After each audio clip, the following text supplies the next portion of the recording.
the power of silence. People often think that words are the main drivers of communication, but what changes outcomes more often is what's not said. Silence, in the right moment, is louder than any speech. It's not just the absence of noise, it's a calculated pause, a deliberate gap that forces the other person to adjust. Most people are deeply uncomfortable with it, and that's where its power lies. When two people are speaking and one suddenly stops, the room changes. The air feels heavier. The listener becomes the speaker. They begin to fill the space, to explain, to soften the tension they didn't prepare for. This dynamic unfolds everywhere, in interviews, arguments, first dates, negotiations.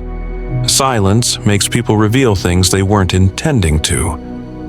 Not because they're forced, but because they feel like they must. That discomfort isn't logical, it's psychological, and it opens doors. In real-world confrontations, silence can break people down without aggression. Take the example of a parent confronting a child who's lying.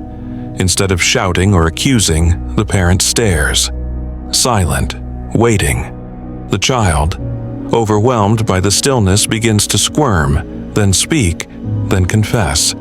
The same happens between friends, co-workers, even strangers. Silence creates internal pressure. Most people are wired to relieve it, and that usually means spilling more than they plan to. There's also control embedded in silence. When someone speaks, they give away their position. They explain, they clarify. But when you choose to stay quiet, even just for a moment longer than expected, you become unpredictable. The other person starts calculating what you're thinking, what you might say next, if you're offended, if you agree. That uncertainty shifts the power balance. You're no longer reacting, you're commanding the rhythm. Silence also works as a tool for reflection. In high-stakes conversations, it gives you a split second to process before responding. It protects you from impulsive reactions, and it forces the other person to sit with their own words. When someone insults you and you don't respond immediately, they feel the weight of their statement more than if you lashed out. That silence becomes a mirror, showing them what they just did, without you having to explain it. In personal relationships, silence used with care can deepen emotional connection. It allows the other person's emotions to land fully before you add your voice. In conflict, it can prevent escalation. In love, it can say more than reassurance ever could. A well-timed pause after someone says, "I'm scared," or "I don't know what to do," is often more powerful than a dozen comforting words. It says, "I'm here, I heard you, and I'm giving you space." But silence must be intentional. Random gaps confuse people. Strategic ones shape outcomes. There's a difference between zoning out and holding back, and people can feel that difference. When you go quiet on purpose, the silence carries weight. It builds anticipation, and it puts pressure in the right places. Some people misuse silence, treating it as a weapon or form of punishment. That's not power, that's avoidance. True psychological silence isn't about shutting others down. It's about giving space where something real might surface. It's a test of patience, self-restraint, and clarity, and it often reveals more than any interrogation ever could. In job interviews, the best negotiators say the offer, then stay quiet. In therapy sessions, breakthroughs often come after a long pause. In courtrooms, a witness hesitating in silence can tell you everything about their comfort with the truth. And in life, people who are unafraid of quiet tend to be the ones most in control of themselves. Silence challenges the culture of noise. It strips away distraction and forces attention. It's not dramatic, it's not glamorous, but it is one of the sharpest tools you can ever carry in your psychological arsenal. Because while most people talk to feel in control, silence proves that you don't have to. Mirroring. There's something deeply human about the way we connect. Sometimes, without thinking, we lean in when someone else does. We cross our arms when theirs are folded. We laugh just a beat after they do. These little mimics aren't rehearsed. They're not taught in school or explained in guidebooks. They happen below awareness. And yet, they hold the key to one of the most powerful forms of influence we have: mirroring. Mirroring is the subtle, nearly invisible act of reflecting another person's behavior back to them, not in mockery, but in alignment. It can be as small as matching their speech pace or shifting your posture after they do. These tiny cues send one undeniable message to the other person's brain. You are understood. You are like me. And that feeling, the sensation of sameness, is disarming. It builds trust where there was tension. It creates safety where there was doubt. People are naturally drawn to those who reflect them. In conversations, we subconsciously look for cues of agreement or belonging. When someone mirrors us, even slightly, our mind reads it as a signal of compatibility. It tells us this person gets it. They move like us, breathe like us, even sit the way we do. We're wired to like ourselves. So when we see ourselves reflected in someone else, we feel at ease, even if we don't know why. In high-stakes situations, mirroring has a strange way of tilting the balance of influence. Job interviews, sales pitches, negotiations, when one person subtly echoes the tone, cadence, and rhythm of the other, they become more persuasive. Not because their logic is stronger, but because their presence feels familiar. And familiarity breeds comfort, which breeds agreement. It's not about manipulation. It's about removing friction, about making the space between two people feel less like a battlefield and more like common ground. Mirroring doesn't require words. In fact, its strongest effects often happen in silence. A shared glance held just a second longer. A breath exhaled at the same pace. When two people fall into the same rhythm, conversation starts to flow more freely. Walls begin to fall. The need to prove or defend fades. What's left is the natural state most people crave: to feel seen without effort. This behavior is especially powerful in conflict. When emotions rise and words fail, mirroring helps realign the energy. If one person speaks quickly and aggressively, the other can de-escalate by lowering their voice and softening their gestures, but only after first subtly matching the intensity to meet them where they are. It's not about surrender, it's about pacing. You walk beside someone first, and then you lead. Parents use it without knowing. So do therapists, teachers, even strangers on first dates. A child throwing a tantrum often calms down faster when their emotions are mirrored before being redirected. A student who feels misunderstood might soften when their posture is reflected back in gentle empathy. Mirroring isn't a performance. It's an extension of attention. It says, without words, I'm right here with you. And yet, the magic of mirroring lies in its invisibility. If done consciously and obviously, it fails. It becomes awkward, transparent. The mind detects artificiality like a bad echo. True mirroring must ride just beneath the surface, subtle enough to blend into the rhythm of natural connection, but strong enough to shift the emotional atmosphere. The power of this behavior also applies to influence that stretches beyond the moment. Leaders who mirror the emotional climate of their group gain more loyalty. Partners who adapt gently to each other's energy create deeper bonds.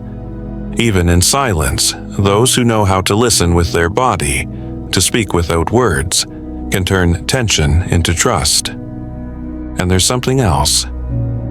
Mirroring is not just about the other person. It changes you too.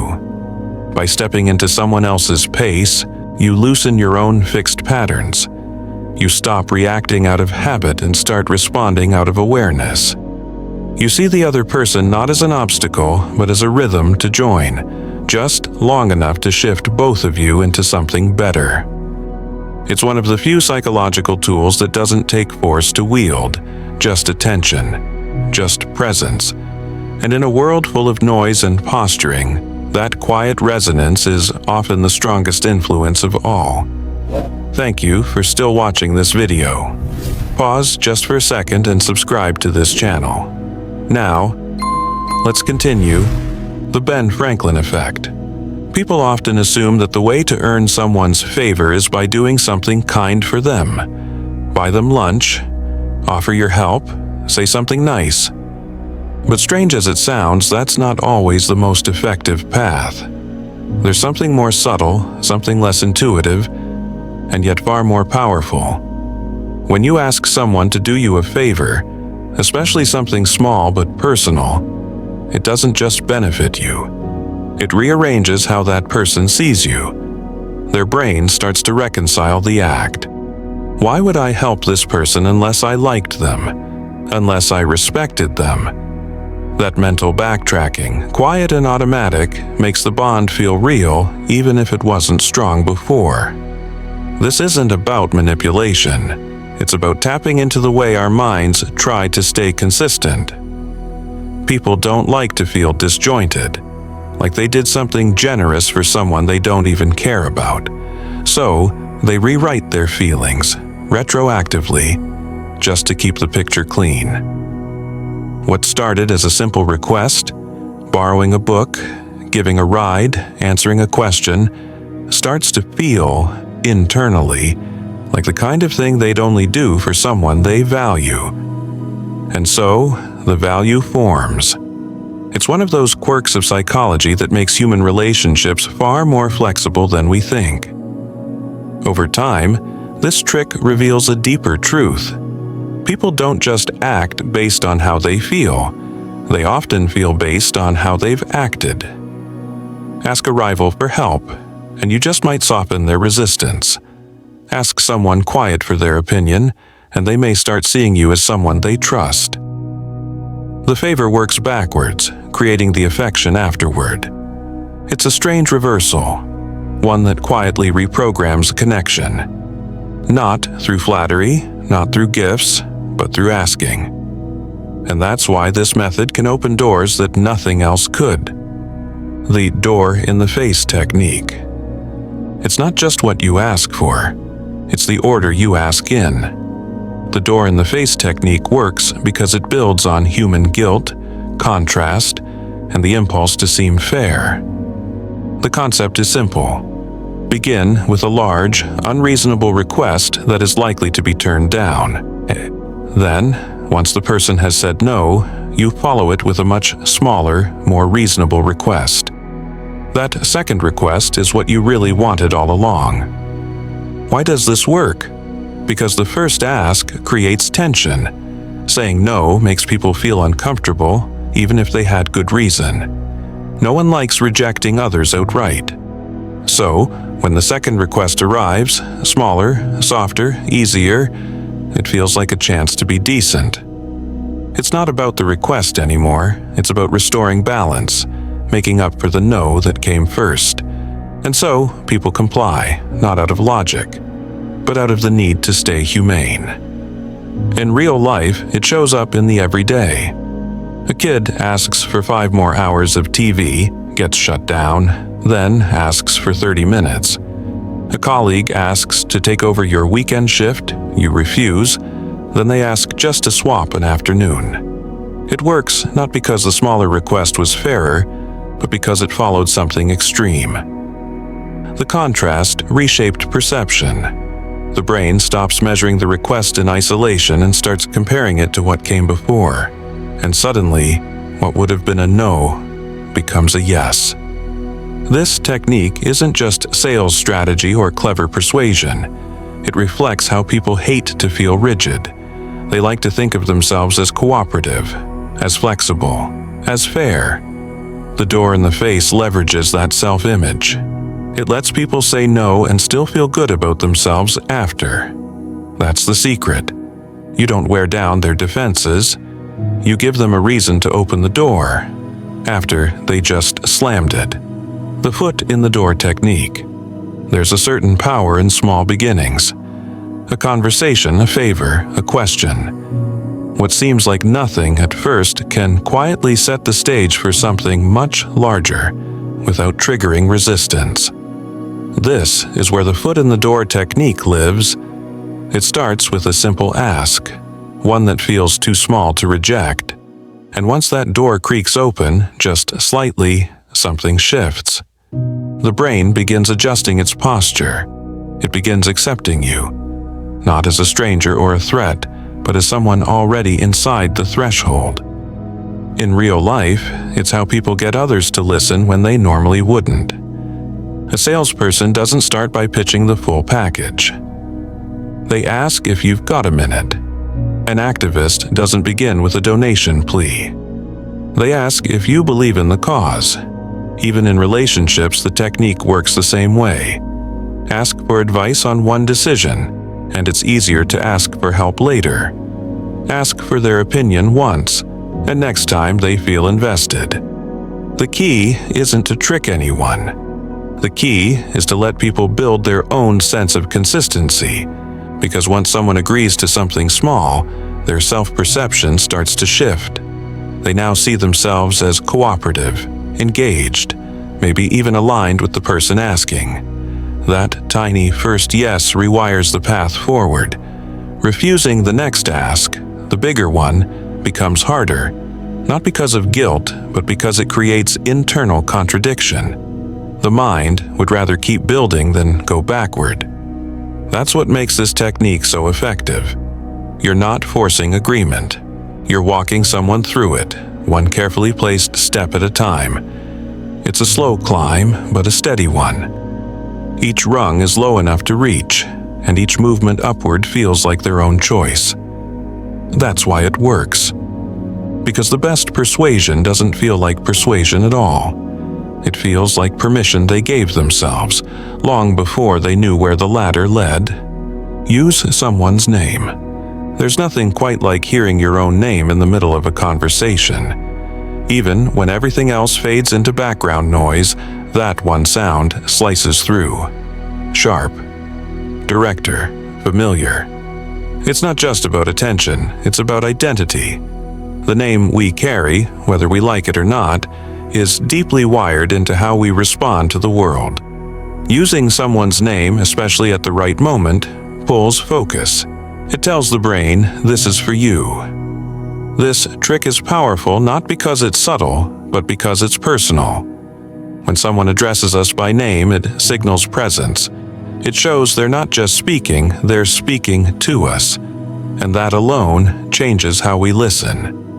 Suddenly, the conversation feels less like background chatter and more like a direct channel. The name acts like a light switch. It turns on attention, even when the room felt dim just seconds ago. But it goes deeper than just grabbing focus. Names trigger emotional warmth, especially when used sincerely. When someone says your name gently in a tense moment, it diffuses pressure. When someone recalls your name after only meeting once, it creates a spark of importance. The human mind doesn't just hear its name, it feels seen by it. And in that moment, defenses drop. What follows carries more weight. That's why people who use others' names often appear more charismatic, even without meaning to. It's not about flattery, it's about precision. When used correctly, not overused, not robotic, a name adds color to a sentence that would otherwise stay gray. It's the difference between "could you help?" and "James, could you help?" One is a question, the other is an invitation.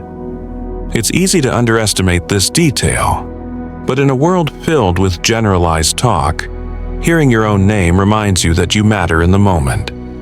And when someone can do that, with just one word, trust isn't far behind.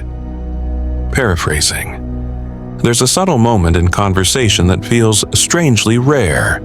The instant when someone knows they've been heard exactly the way they meant to be. Not just nodded at, not merely responded to, but deeply heard. That kind of connection doesn't come from silence nor from agreeing too quickly. It comes from paraphrasing. The simple, overlooked act of repeating someone's message back to them in your own words. Not to echo, but to reflect. Paraphrasing isn't about showing off your listening skills. It's about inviting clarity. When you take what someone said and express it in your own language, it sends a strong signal. I'm not just hearing you, I'm processing you. That difference matters more than we think. Because most people walk through the day speaking half aware, half hoping their thoughts land somewhere real.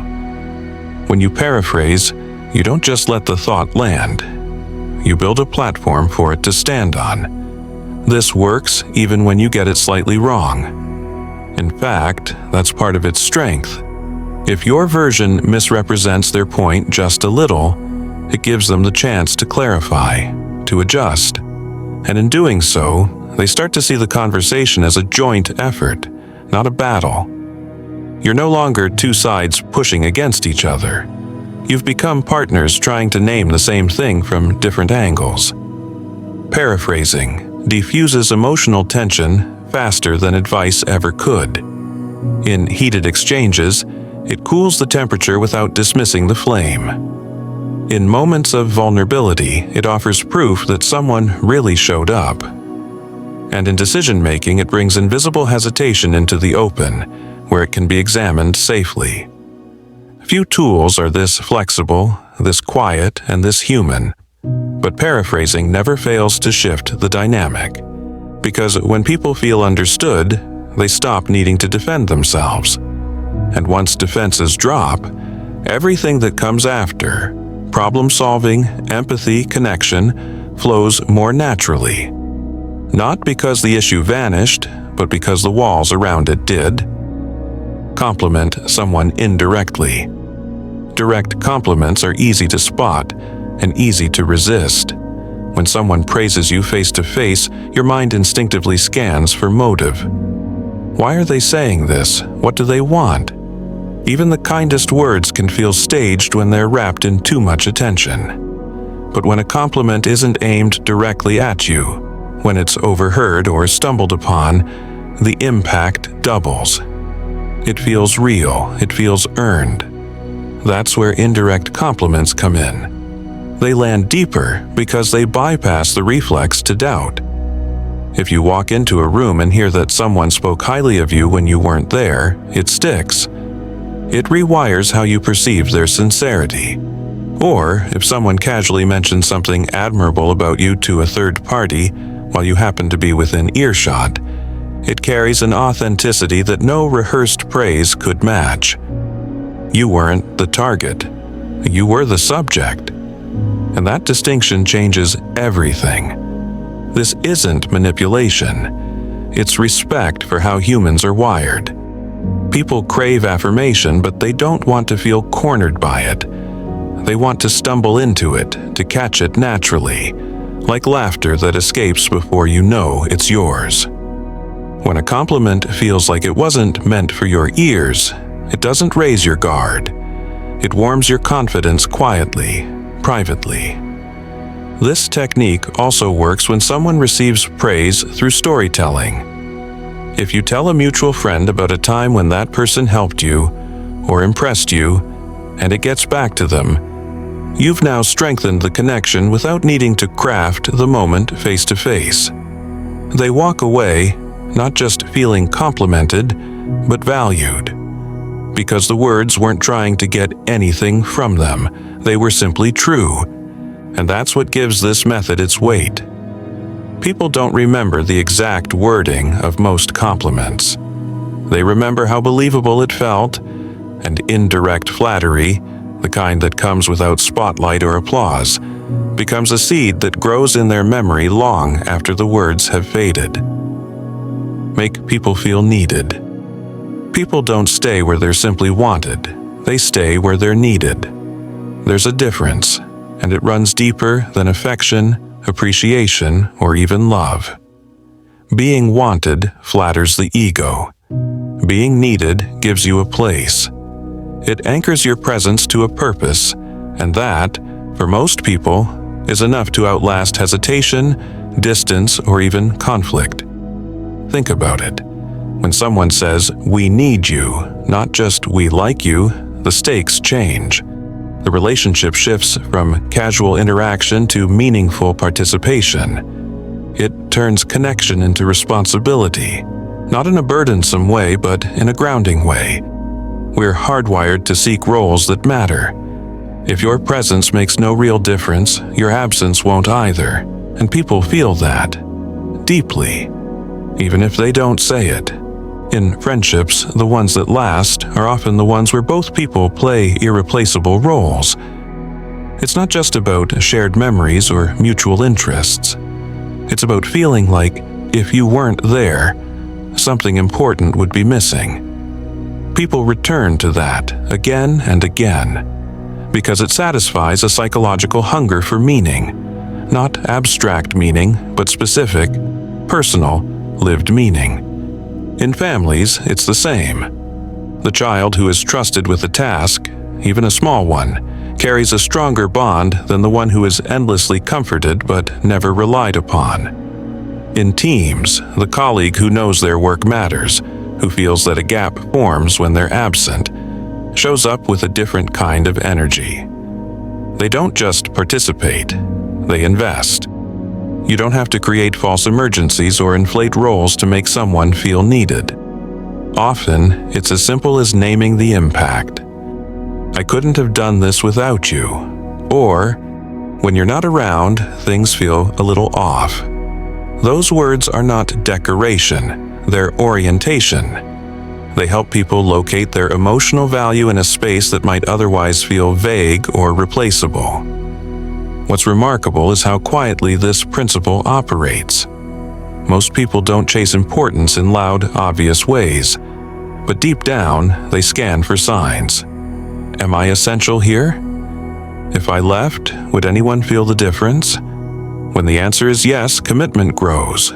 Not because they were convinced, but because they felt seen in a role only they could play. Give a reason. It's strange how easily the human mind accepts a reason, even when the reason doesn't really hold much weight. Not because we're irrational, but because our brains crave closure. When faced with a request, an interruption, or a disruption to routine, we instinctively want to categorize it, file it away, and move on. A reason, any reason, gives us permission to do that. Think about how often you've complied with something simply because a reason was attached. "Can I cut in line?"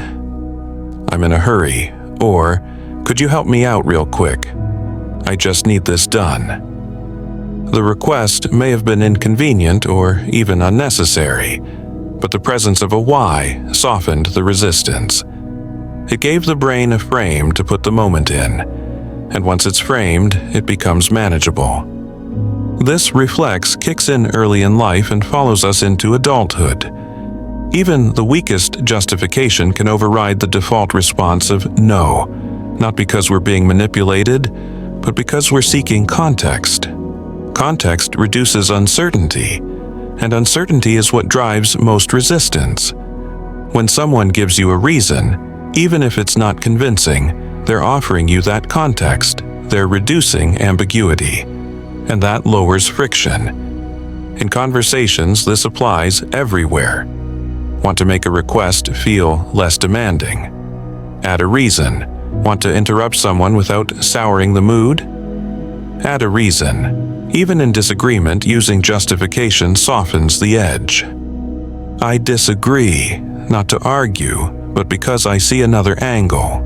That's not just polite, it's disarming. Because now the conversation has structure. It doesn't feel random or aggressive. It feels intentional. What's more surprising is how little the quality of the reason matters. People don't usually pause to evaluate the strength of your justification. They simply react to its presence.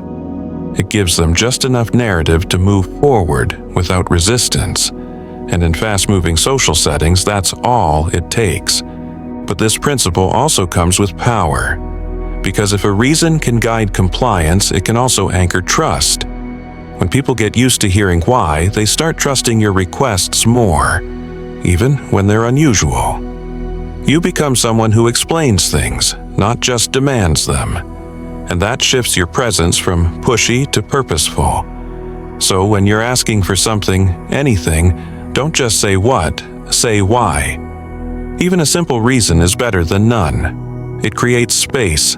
It calms the reflex to resist. And more often than not, it turns a no into a quiet, surprising yes. The contrast principle. Human judgment doesn't operate in a vacuum. We rarely evaluate anything on its own. Instead, our brains instinctively compare this versus that, now versus before, them versus us. That's the contrast principle. It doesn't ask whether something is good or bad. It asks how it looks compared to what came right before it.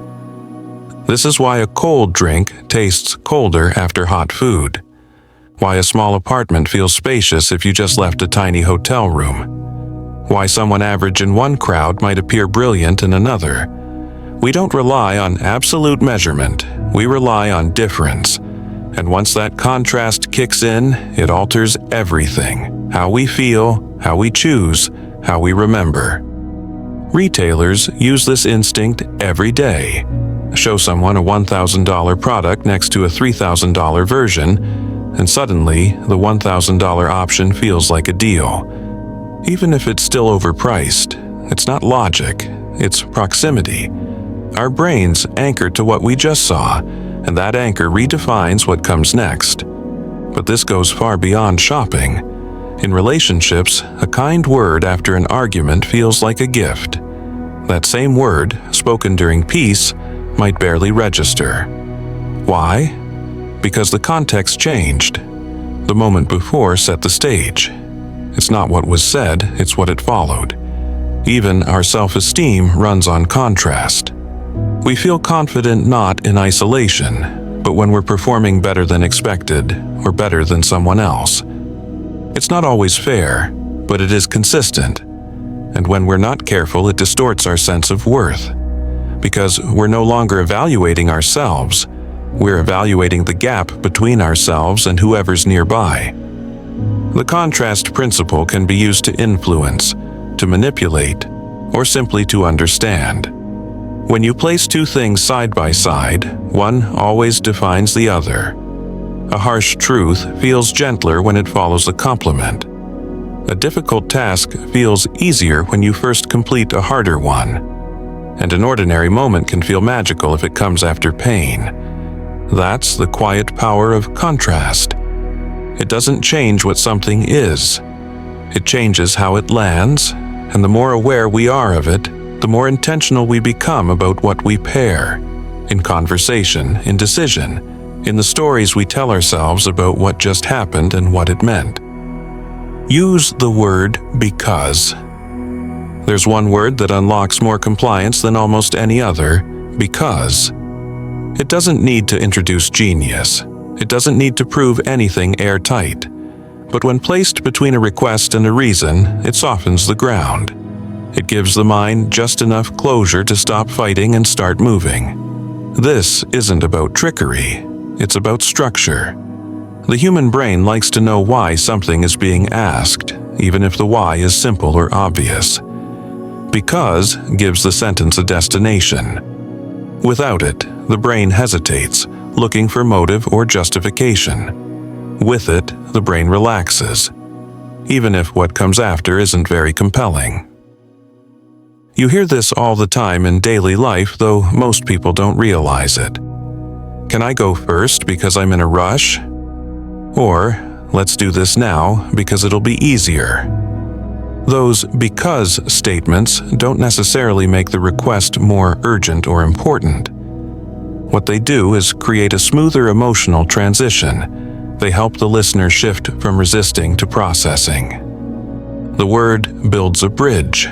It signals that there's reasoning behind the moment, that this isn't random or selfish, that there's at least a thread of thought holding it together, and that's all most people need to cooperate.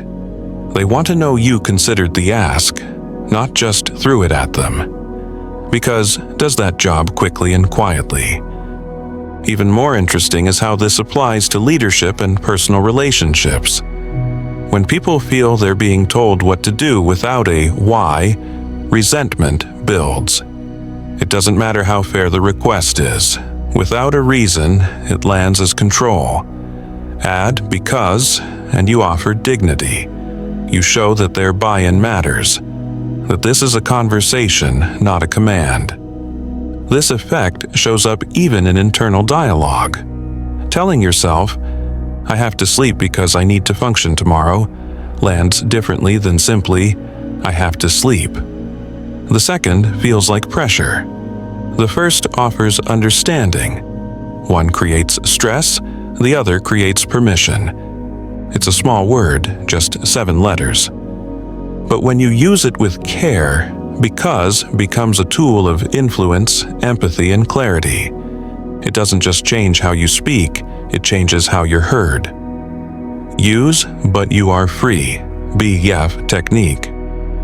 There's a strange paradox in the way we respond to requests. The more freedom we're given to say no, the more likely we are to say yes. Not because we're manipulated, but because we're respected. That's the foundation of the "but you are free" technique.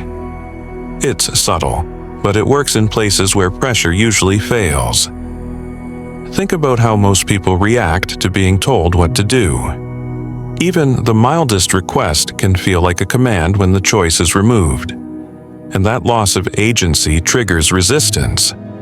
It's not always defiance. It can be quiet, polite, and unspoken. But it slows compliance. The mind prefers options over ultimatums. It prefers feeling in control, even in small things. Now, change the wording. Say what you need, but add, "but you are free to choose." That one phrase shifts the entire tone of the request. Suddenly, it's not a demand, it's a conversation. It acknowledges autonomy. It tells the other person they matter more than the outcome.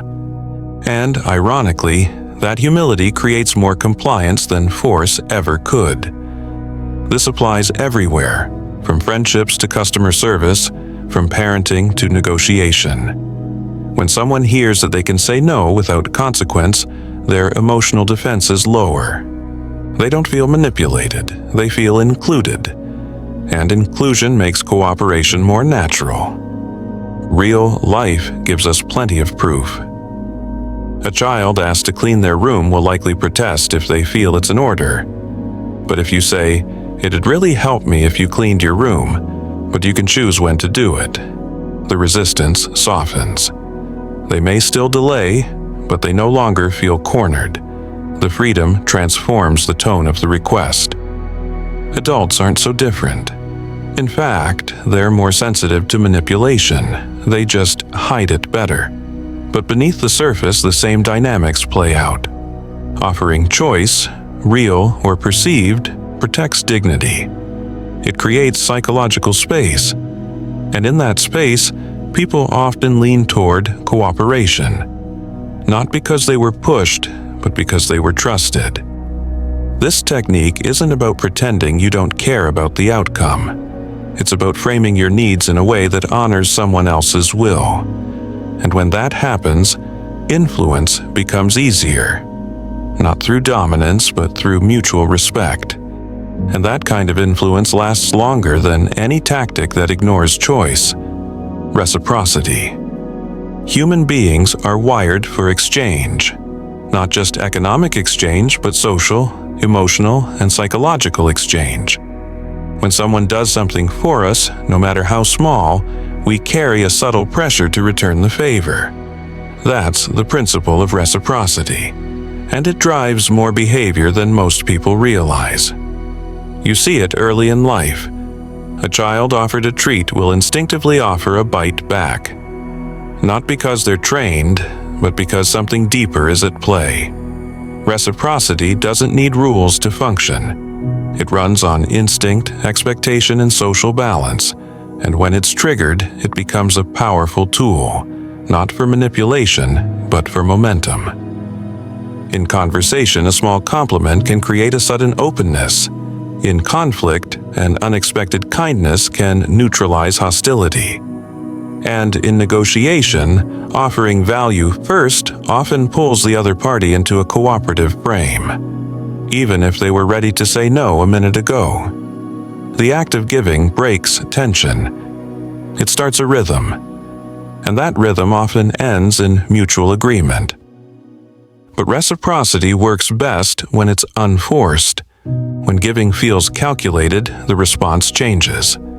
People sense when generosity is a setup. That's why sincere gifts, those with no strings attached, tend to create the strongest returns. Because people don't like being in emotional debt. They want to balance the scales, not because they're told to, but because it feels right. There's also a hidden layer here. When we give to others, we subtly position ourselves as someone worthy of trust. Not because we said so, but because we proved it. We invested something, time, effort, thought. And in response, others often offer their attention, their energy, or their trust in return. It's a trade, but not one that needs to be spoken aloud. This pattern plays out in relationships, in workplaces, in moments of crisis, and in everyday gestures. Hold a door open and people smile. Offer help without asking, and later you may find help returned when you need it most. Reciprocity isn't a strategy, it's a mirror. What you give out tends to echo back, sometimes immediately, sometimes years later. And here's the deeper truth. When you give from a place of generosity, you don't just influence others. You influence how you see yourself. You build a reputation, not just in the eyes of others, but in your own mind. That identity becomes a magnet for cooperation. Not because people owe you, but because they want to return what they feel they've been given. Labeling effect.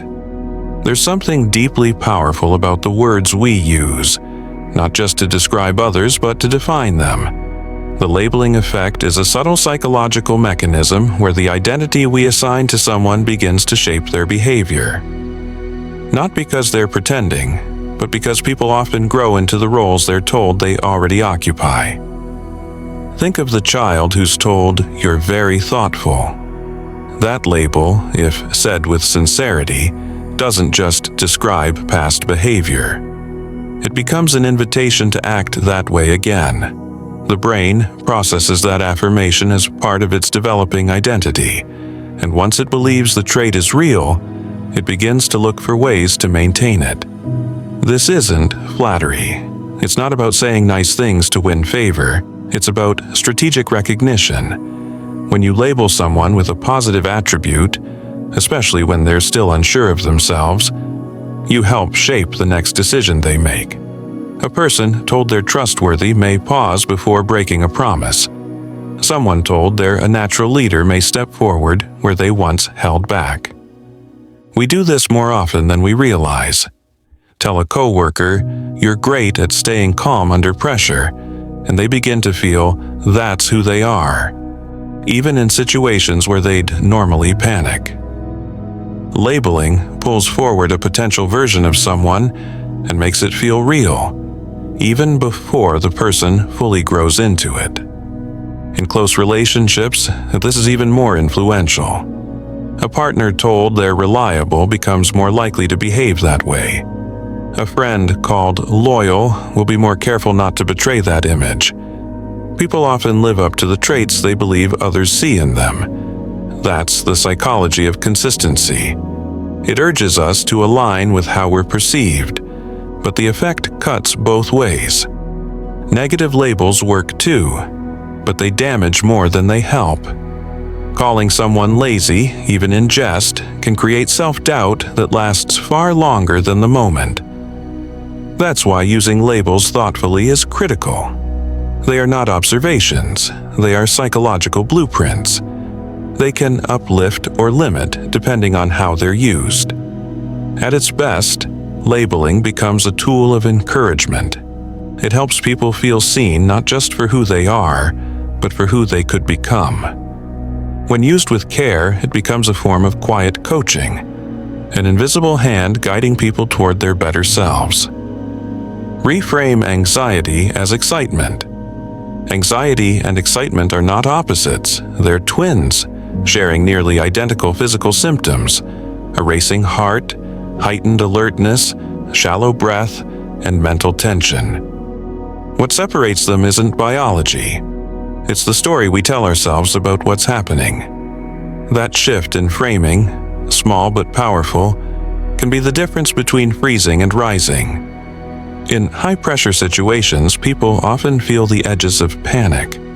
Public speaking, interviews, exams, important phone calls, all ignite that same fight-or-flight instinct. But what if those moments weren't threats? What if they were opportunities? When the brain reads adrenaline as danger, we shut down. But when it reads it as readiness, we step forward. That's where reframing becomes a psychological tool. Reframing doesn't mean pretending the fear isn't real. It means choosing a different meaning. The moment you tell yourself, "I'm not nervous, I'm excited," your mind starts shifting. You're not suppressing emotion. You're redirecting it. That change gives the brain a new role, not to escape the moment, but to meet it. This tactic is especially useful when action is required. When you need to perform, anxiety can steal energy, but if that energy is reframed, it becomes momentum. In sports, in business, in confrontation, even in dating, the ability to flip fear into fuel creates a competitive advantage. You're no longer battling yourself. You're using everything you feel to move forward. Real life offers endless examples. A student walking into a final exam who reframes their anxiety as anticipation performs with sharper focus. A speaker stepping on stage who says, "This is excitement," brings energy instead of dread. It doesn't erase the pressure, but it changes its purpose. This technique is not about ignoring risk. It's about shifting emotional posture. Fear says, "You might fail." Excitement says, "You're ready to try." And in that moment, the same chemicals that once paralyzed you can now propel you. The mind follows language. The labels you assign to your feelings determine how those feelings behave. And when you reframe anxiety, not as something to avoid, but something to harness, you reclaim control. The storm doesn't disappear, but you now have the wheel. Act confident, even if you're not. Confidence isn't always truth. Most times, it's posture. And in social dynamics, posture can shape reality more than accuracy ever could. The world doesn't measure your internal doubts. It measures your outward signals. So when someone acts with confidence, even while uncertain, people respond to the display, not the doubt hidden behind it. This is why people with less experience can still lead meetings, close deals, or walk into unfamiliar rooms and own the space. Because they've learned that presence matters more than perfection. If your body, tone, and behavior align with certainty, most people won't stop to question whether that certainty is real. In many situations, uncertainty is expected. No one has everything figured out, but those who hesitate visibly, who defer too much, shrink physically, or speak like they're apologizing, often get dismissed before they even begin. Meanwhile, someone else, carrying themselves with composure, gets the benefit of the doubt. Think about job interviews. The most qualified person doesn't always get the position. Often, it's the one who answers firmly, even if their heart is racing beneath the surface. It's not deception, it's control. They're choosing what version of themselves to lead with. Confidence also has a contagious quality. When you act certain, others feel safe following your lead. It's a form of psychological gravity, pulling people toward you, even if they can't explain why. This doesn't mean faking knowledge. It means not letting fear govern your delivery. You can still say, "Let me get back to you on that," with the tone of someone who knows they will. Over time, something else begins to happen. The act becomes real. A person who regularly presents themselves with poise begins to internalize the image they project. The brain starts syncing with the body. What started as strategy becomes second nature. Not because you eliminated doubt, but because you proved to yourself that doubt doesn't have to decide outcomes. The world responds to energy before it responds to words. And when that energy is grounded, confident, and focused, it speaks louder than anything you say. Associate good feelings with yourself. Most people won't remember every detail of what you said, but they'll remember how they felt around you. This is where emotional anchoring becomes a quiet superpower. When your presence repeatedly coincides with someone's moments of relief, joy, curiosity, or comfort, the mind makes a link. And that link turns into trust, warmth, and attachment, even if you never ask for it. In simple terms, people connect their emotions to people. If you bring calm during stressful times, your presence starts to feel like a signal of stability. If you show up when laughter happens, you're remembered with a smile, even long after the moment ends. This is why timing and tone matter. It's not about forcing cheerfulness or pretending to be positive. It's about being emotionally aware and showing up in ways that help others regulate their state. Human connection isn't built on logic alone. It's emotional pattern recognition. A person remembers that you were the one who listened when they felt unheard, or that you stayed silent during a hard moment instead of rushing to fix it. Over time, their body starts relaxing just by being near you, without them realizing why. Even in professional settings, this principle works. Think of leaders who walk into a room and everyone sits up. It's not because of their title. It's because of the emotional experience people have learned to associate with their presence. Maybe it's clarity, maybe it's calm, maybe it's motivation, but the connection is felt first and understood later. This isn't manipulation, it's presence. You're anchoring your identity in someone's emotional memory, not by being dramatic or flashy, but by being consistent in how you show up. Reliability, empathy, attentiveness. Those traits slowly turn into emotional fingerprints, and people hold on to them long after they forget the specifics. To associate good feelings with yourself, you don't have to perform. You just have to be intentional. The goal isn't to chase validation. It's to build patterns. If someone learns that peace often starts when you're near, that association will shape their behavior around you. It will guide how much they open up, how far they follow, and how deeply they trust. In a noisy world, that kind of anchor is more powerful than any speech. Use open body language. People respond to what they see long before they hear what you say.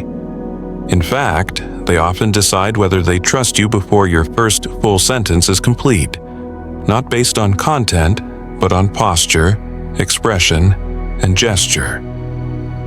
Open body language is not just a visual accessory, it's a biological signal, one that speaks to the brain on a primal level. When someone stands with relaxed shoulders, uncrossed arms, and a steady gaze, it signals safety. The human nervous system interprets this as non-threatening and approachable. It creates a low-pressure atmosphere that invites dialogue, not defense. In contrast, when the body is closed off, arms folded tightly, chin tucked, back stiff, it subtly suggests caution or concealment. That tension communicates more than most realize. Trust, at its core, begins with perceived openness. When your body occupies space naturally and your movements are fluid rather than rigid, others feel less guarded. This isn't about performance, it's about being present, being aware of how your body speaks on your behalf. often louder than your voice ever could. Take conversations that begin with uncertainty or conflict. If one person enters with clenched fists or hunched shoulders, the room tenses. But if the same person walks in with palms visible, feet planted, and a calm expression, the energy shifts. People listen differently. They interrupt less. They lean in. Open body language also influences how people view your confidence. A slouched frame reads as hesitation. A grounded stance, steady but not forced, conveys calm control. When you hold your space without overcompensating, others are more likely to accept your presence as natural and deserved. It also creates emotional availability. When someone speaks and you angle your body toward them, maintain eye contact, and nod in rhythm with their tone, they feel heard, even before you reply. That responsiveness invites them to go deeper. It turns basic conversation into connection. Over time, these small physical choices shape your personal reputation. People won't always recall your phrasing or even your role, but they'll remember how open or closed you made them feel. And in a world where attention is fleeting, openness is a magnet. It tells others, "I'm not here to fight you, I'm here to hear you." That's the quiet power of posture. It's a language we're always speaking, even when we don't realize it. And the ones who learn to speak it well shape every room they enter. Give people a sense of control. Control isn't just a preference, it's a psychological need. Strip it away and resistance builds, even in the smallest interactions. But when people feel they still have a choice, even if that choice is limited, they're more likely to engage willingly rather than defensively. Autonomy, or at least the sense of it, quiets the mind's alarm systems. This is why phrasing matters. Telling someone "you must" often triggers friction, but rephrasing it as "you could" or "you're free to decide" changes everything. The instruction might be the same, but the delivery shifts the power. And once someone feels they have power, they become less interested in fighting to get it. In daily relationships, at work, at home, in public, the people who invite choice tend to be better received. Not because they're weak or uncertain, but because they know how to avoid unnecessary pressure. They understand that humans push back hardest when they feel cornered, even if the corner is only in their mind. Parents use this technique without even naming it. When a child refuses to get dressed, offering 2 shirt options turns chaos into compliance. The child still dresses, but they feel like it was their decision. Adults aren't so different. Give someone a task and allow them to decide when to start or how to approach it, and they're far more likely to do it without resistance. Even in crisis, perceived control helps people stay calm. When someone is allowed to ask questions, choose their timing, or voice concerns without being shut down, they stay grounded. They don't spiral because they haven't been stripped of agency. Their voice still counts. Leaders, negotiators, partners. Those who succeed over time often master this. They guide people toward outcomes, but make the process feel shared. They don't say, "Here's what you'll do." They say, "Here's what we're working toward. How do you want to begin?" That small shift removes threat and replaces it with respect. And here's the twist. People often end up doing exactly what you hoped, even if you never commanded it, because the decision felt theirs. And when a choice feels personal, it's protected more fiercely. Compliance becomes commitment, not because it was demanded, but because it was chosen. In the end, people don't just want to be heard, they want to matter in their own story. Giving them that space, just enough to breathe, decide, and own the next step, makes all the difference. Give the brain a problem with no solution. There's a strange kind of pressure built into the way the human brain works. From the moment we're born, it starts looking for patterns. Things that line up, make sense, fit neatly into a beginning, middle, and end. Every sentence we hear, every story we follow, every small observation, the brain pushes it toward resolution. It wants answers. It wants things to add up. That drive, relentless and automatic, isn't something you have to think about. It's wired in, a default setting that rarely turns off. But there's a weakness built into that strength. When the brain is given a puzzle, it lights up. When it's given a puzzle with no answer, it doesn't shut down. It keeps grinding. It keeps searching for a way through, even when there isn't one. And the more it searches without success, the more energy it burns. Not in bursts of panic, but in long, quiet fatigue. A kind of drain that creeps in slowly, soft and deep.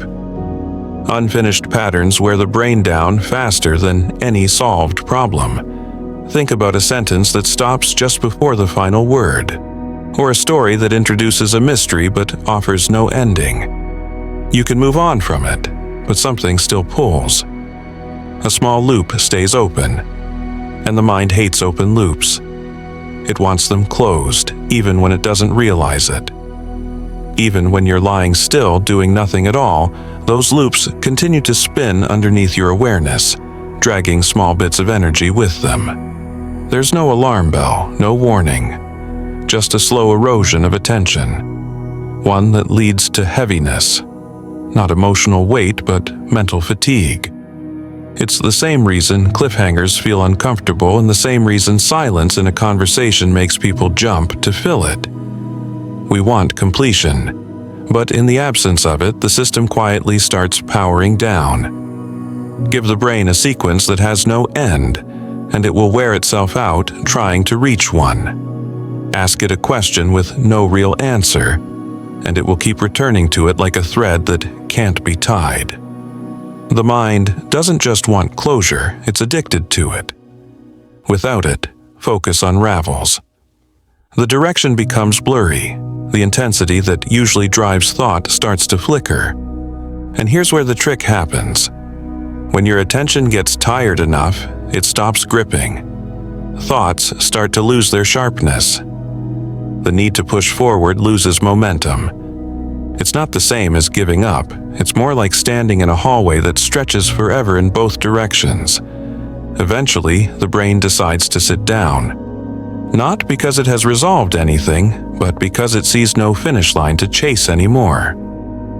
People often think of mental exhaustion as the result of effort, but open-endedness is a quieter kind of pressure. It offers no reward, no end state, no feedback. It's like trying to finish a sentence that won't end. Eventually, your thoughts begin to fold inward. Attention slips sideways. Words get foggy. Focus feels like too much to carry. That's not confusion, it's surrender.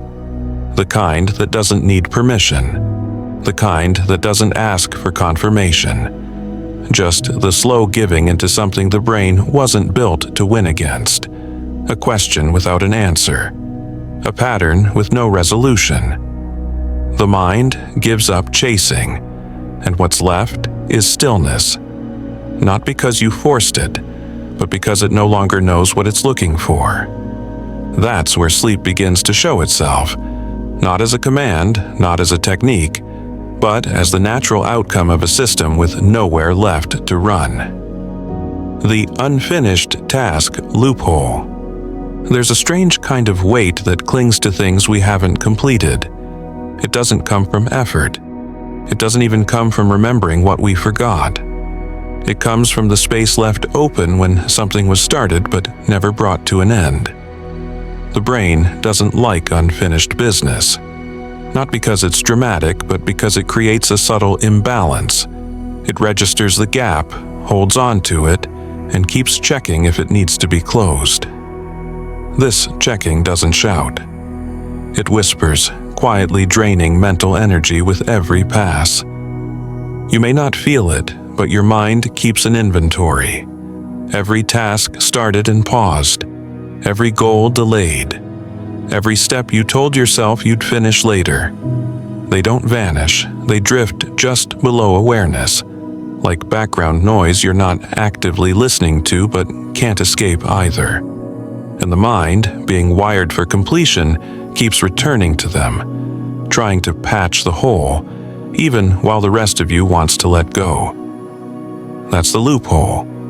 The very mechanism that helps us stay organized in waking life becomes the back door to sleep when it can't resolve what it started. You don't need a mountain of thoughts to feel tired. One small task left incomplete is enough to trigger the brain into low-grade exhaustion. Because there's no resolution, no end point, and yet the loop keeps spinning. It could be something as simple as not replying to a message, or forgetting what you meant to do next. The moment it's unfinished, the brain treats it like an open tab, and like too many tabs on a browser, they start to choke the system. Not from overload, but from fragmentation. You're not thinking deeply about any one thing. You're returning, over and over, to tiny pieces of half-finished thoughts. That fragmentation eats away at focus. The more loops left open, the more scattered the attention becomes. There's no clear direction, just small flickers of remembering and forgetting, each one asking, "Was I done with this yet?" The effort to manage it all becomes invisible labor, not hard work, just endless circling with no landing. In that circling, the brain starts to slow down. Not because it wants to, but because the system is tiring. It's the kind of tired that doesn't feel like sleepiness at first. It feels like a quiet disconnection. You forget what you were trying to recall. You stop caring if the thought returns. You don't finish the sentence in your head. The mind isn't being lazy. It's backing away from loops it can't close. This exhaustion is useful, because in that gap between effort and surrender, sleep slips in. Not when everything is done, but when it no longer matters that things are unfinished. The pressure to resolve fades, and what's left is a mind no longer holding itself together with structure. It softens. It stops scanning. It lets the loops dissolve into the dark. The irony is this. The more the brain tries to stay alert to fix something incomplete, the faster it wears itself out. And that exhaustion, slow and honest, becomes the most reliable door to sleep. Not through peace, but through the unraveling of thought that never had a place to land. The illusion of choice. The brain craves structure, but too much of it can break the system. When you're presented with a choice, it feels like freedom. It feels like control. But when the number of choices becomes too wide, too uncertain, or too shallow, it overwhelms the decision-making process. And that pressure creates its own kind of shutdown, not a conscious one. A slow, invisible collapse of focus under the weight of mental clutter. Every option comes with a thread, a consequence to consider, a path to weigh. And the more options you introduce, the more threads the brain has to hold. But the trick isn't in the depth of those choices, it's in their design. Offer a choice where none of the paths lead to real outcomes, where every option feels equally possible, equally vague, equally inconsequential, and the brain starts slipping. It doesn't feel satisfied, it feels trapped. Not by the absence of choice, but by the illusion that it's making progress when it's not. This kind of thinking shows up in the smallest ways. Choosing between several articles to read, multiple snacks to eat, different shows to watch. None of them fully decided on. You tell yourself you're narrowing down, but your attention is scattered across all of them. And every one of them asks your brain to invest just enough energy to consider, but not enough to conclude. This limbo creates fatigue. Not because the choices matter, but because the process of not choosing becomes a task of its own. The brain wasn't built to sit comfortably in maybes. It wants decisions, or at least direction. But when the choices all feel hollow, when none of them stand out, the mind starts to falter. like walking through a hallway where every door looks the same and none feel urgent to open. And here's what happens next. The system begins to stall. Attention loses grip. Memory lags. Even basic thoughts start to feel like they're floating slightly outside of reach.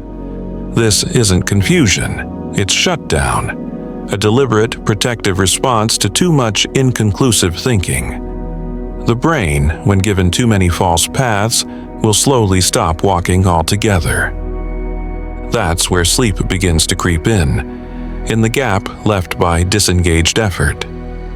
When none of the choices call loud enough to matter, the brain chooses silence.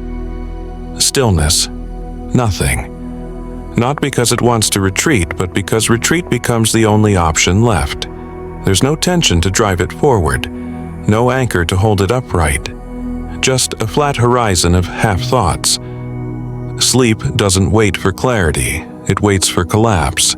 And the illusion of choice, when stretched long enough, delivers that collapse in the softest way possible, by letting the mind wear itself out on doors it never needed to open in the first place. Micro-decisions.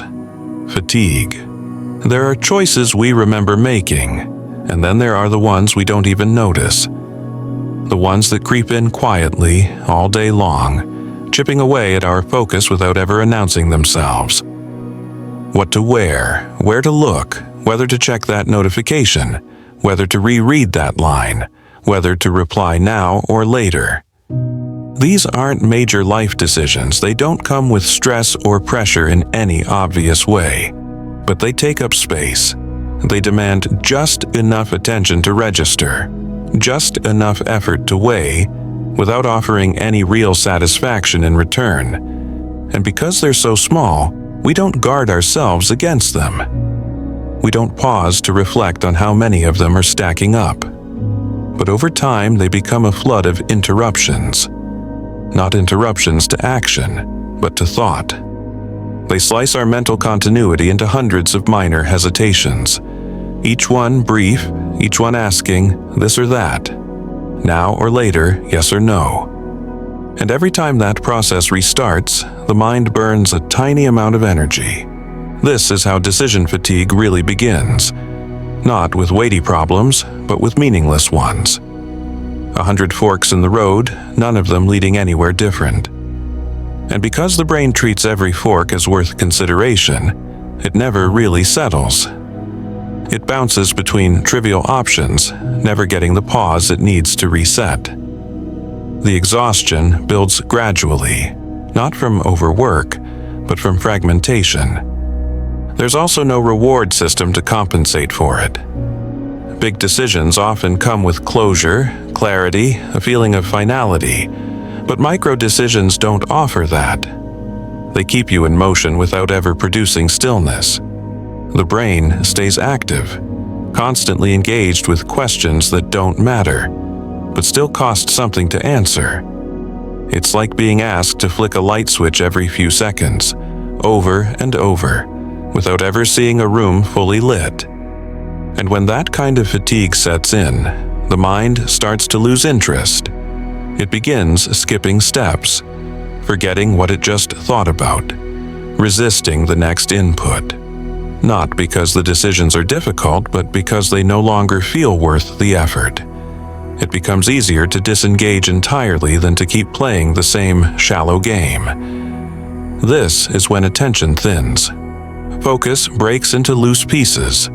The mental resistance drops. In that weakened state, the body starts to follow. Not out of willpower, but because there's no direction left to move in. A quiet kind of inertia takes over.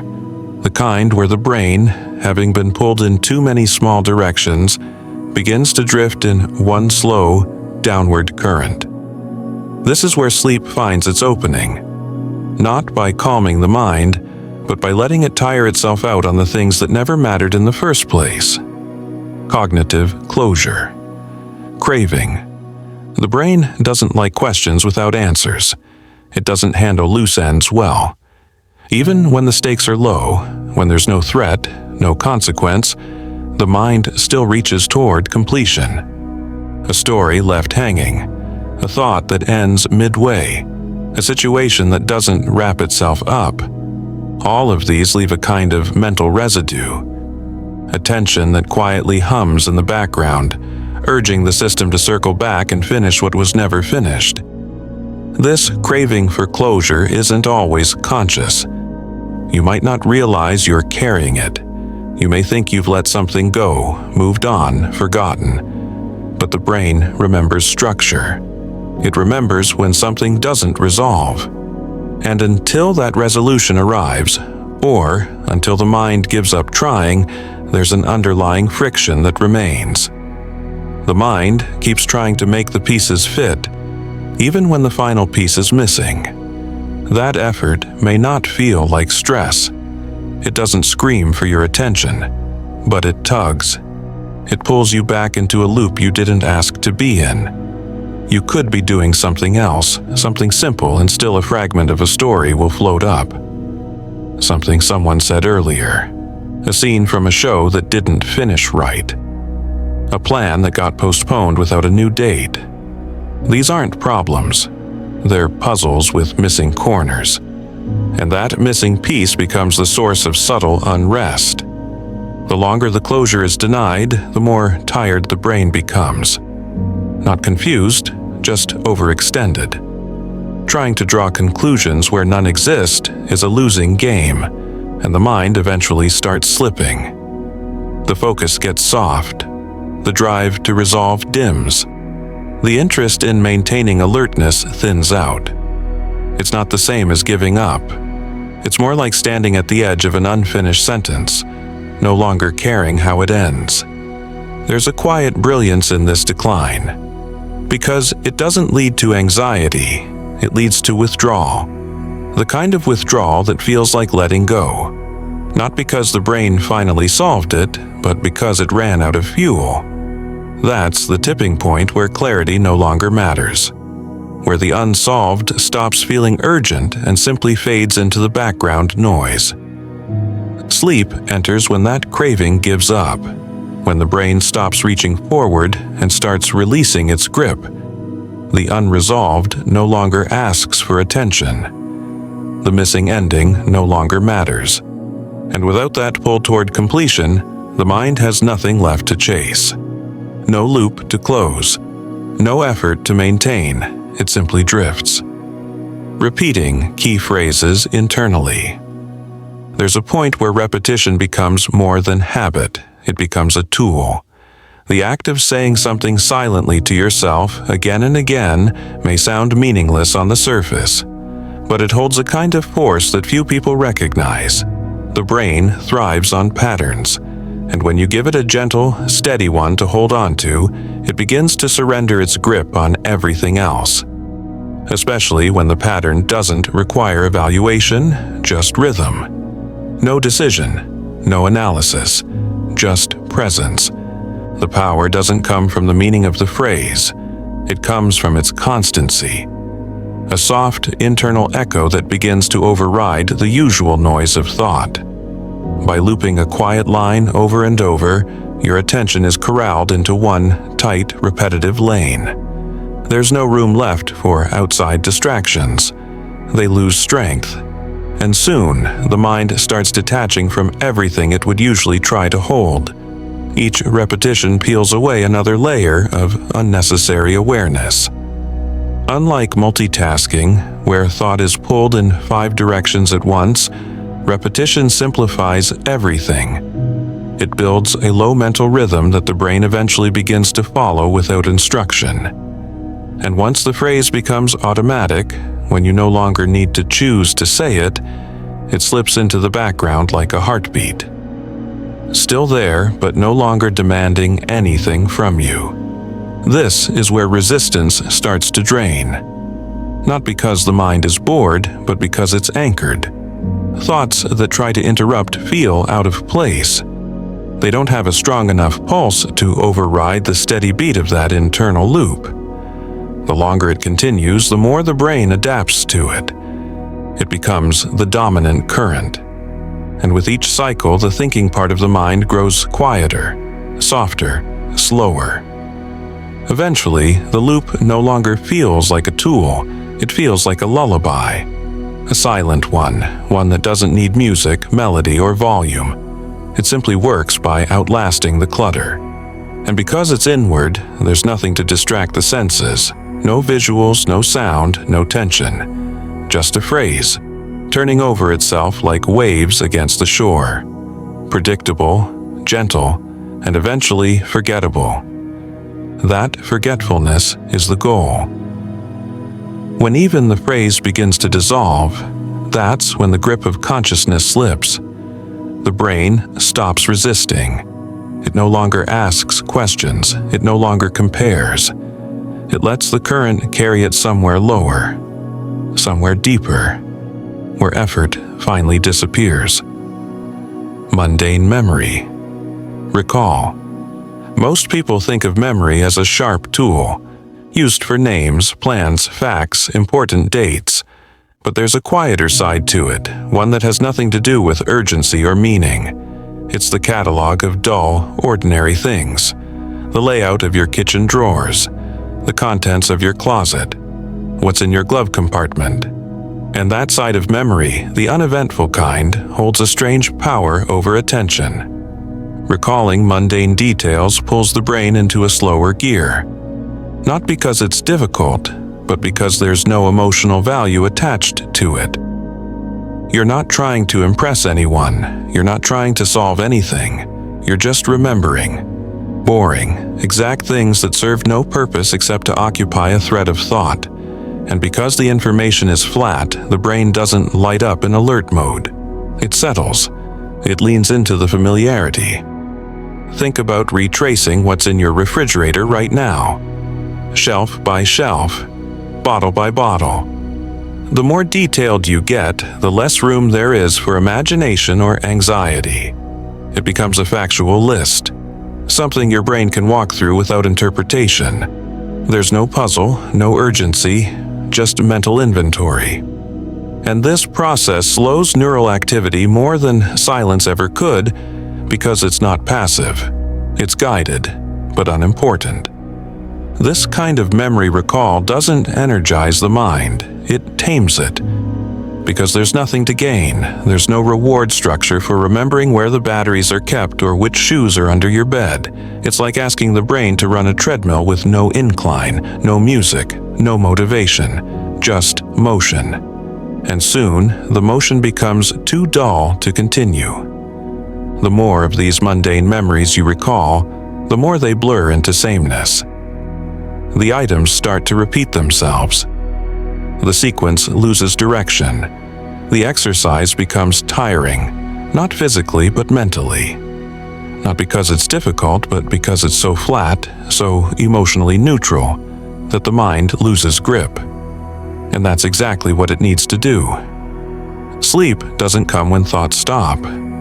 It comes when they become too uninteresting to follow. And nothing achieves that like walking through the corridors of your mind filled with forgotten everyday details. No excitement, no novelty, just simple, dull, grounding facts. A path that leads nowhere, which makes it the perfect way to exit consciousness without even realizing it's happening. The 3-time rule. There's something about the number 3 that slips past our mental defenses. Not too short to be ignored, not too long to feel forced. Just enough to be absorbed, but not questioned. And that's why the 3-time rule works. When you repeat a single thought exactly 3 times, no more, no less, you engage the brain just enough to establish a rhythm. Not to analyze the thought, not to dwell on it, just to feel it settle, then dissolve. Most people don't notice how quickly their mind moves past the first repetition of anything. It registers the thought, labels it, then pushes forward. The second time, there's a flicker of recognition, familiarity, but no real depth. But on the 3rd time, something different happens. The brain starts to relax into the pattern. Not because the thought is more meaningful, but because the rhythm becomes predictable. And predictable patterns, even subtle ones, are where conscious resistance starts to weaken. This is not about mantras or affirmations. It's not about meaning, it's about tempo.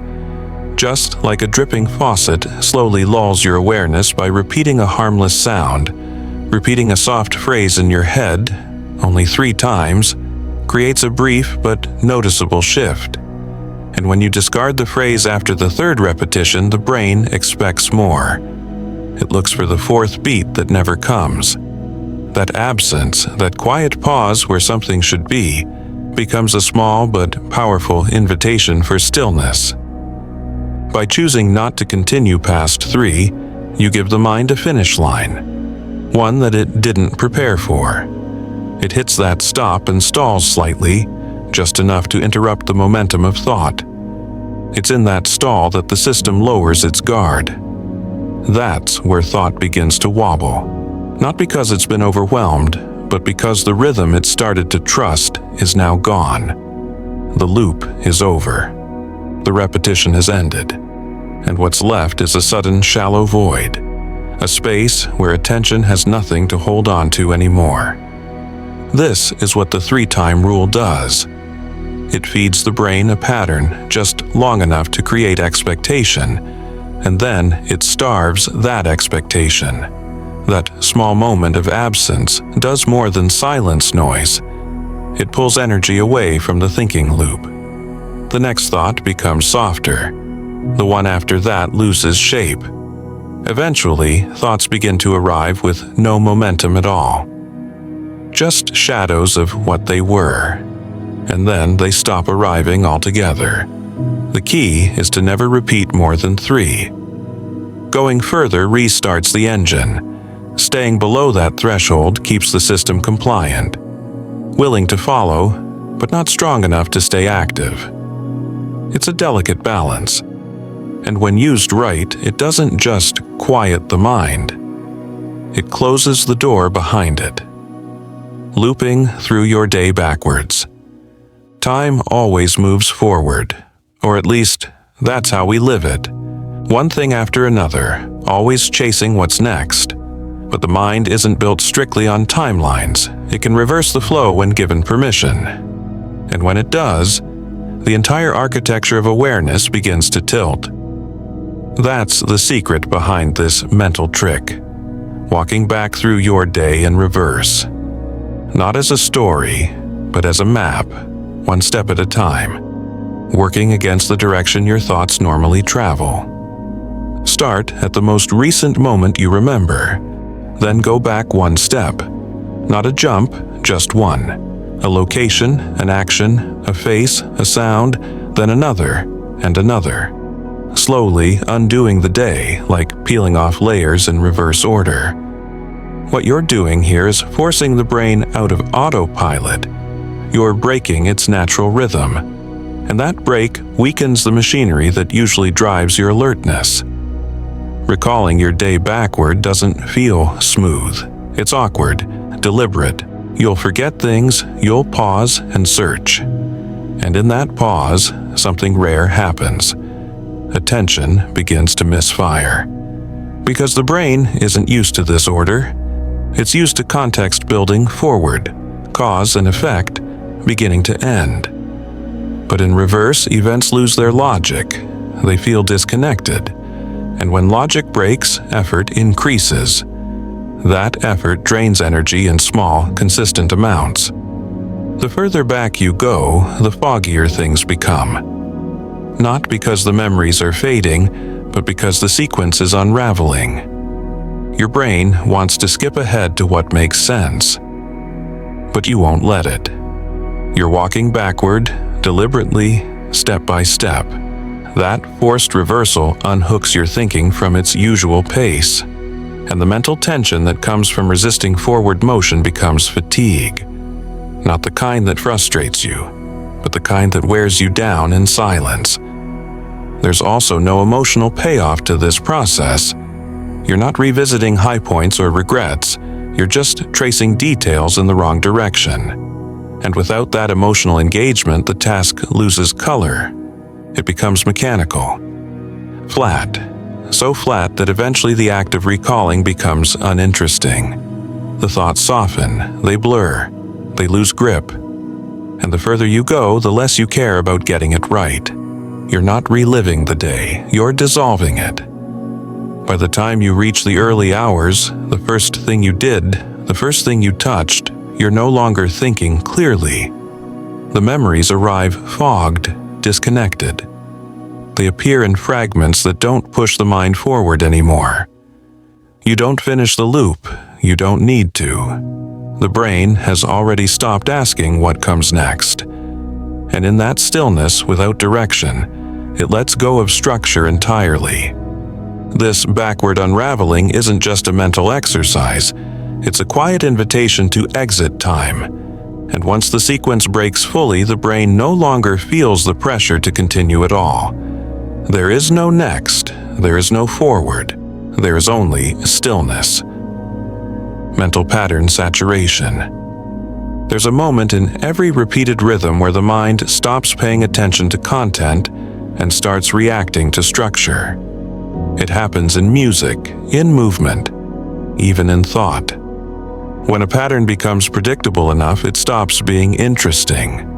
And once it's no longer interesting, it no longer invites engagement. That shift is subtle but powerful. It's how pattern saturation works. Not through force, but through repetition so soft, so steady, that the conscious mind quietly gives up trying to stay involved. The brain is built to notice contrast. It perks up at change, at novelty, at things that break the flow. But when you remove those things, when every mental step begins to resemble the last, the brain slips out of its alert state. It no longer expects difference. It no longer scans for what's coming. It just follows. And each cycle through the same soft structure lowers its energy slightly more than the one before. Not in a dramatic way. In a fading, background kind of way. Like colors slowly draining from a photograph. You don't need to speak a phrase or repeat a word to trigger this. Even internal actions, the way your thoughts move, the pace they follow, can form a pattern. You might think of a number, then let it go, then another, then let that one go too, over and over, not to count, not to calculate, just to create rhythm. One arrival, one release, then another, and another, until your mind no longer questions why, it simply adapts. This saturation builds passively. The more the structure repeats, the less input is required. Soon, the thought moves on its own. The rhythm continues without decision. And when the brain is no longer needed to push the pattern forward, its sense of ownership begins to dissolve. That's when awareness becomes lazy. Not sleepy in the traditional sense, but uninterested.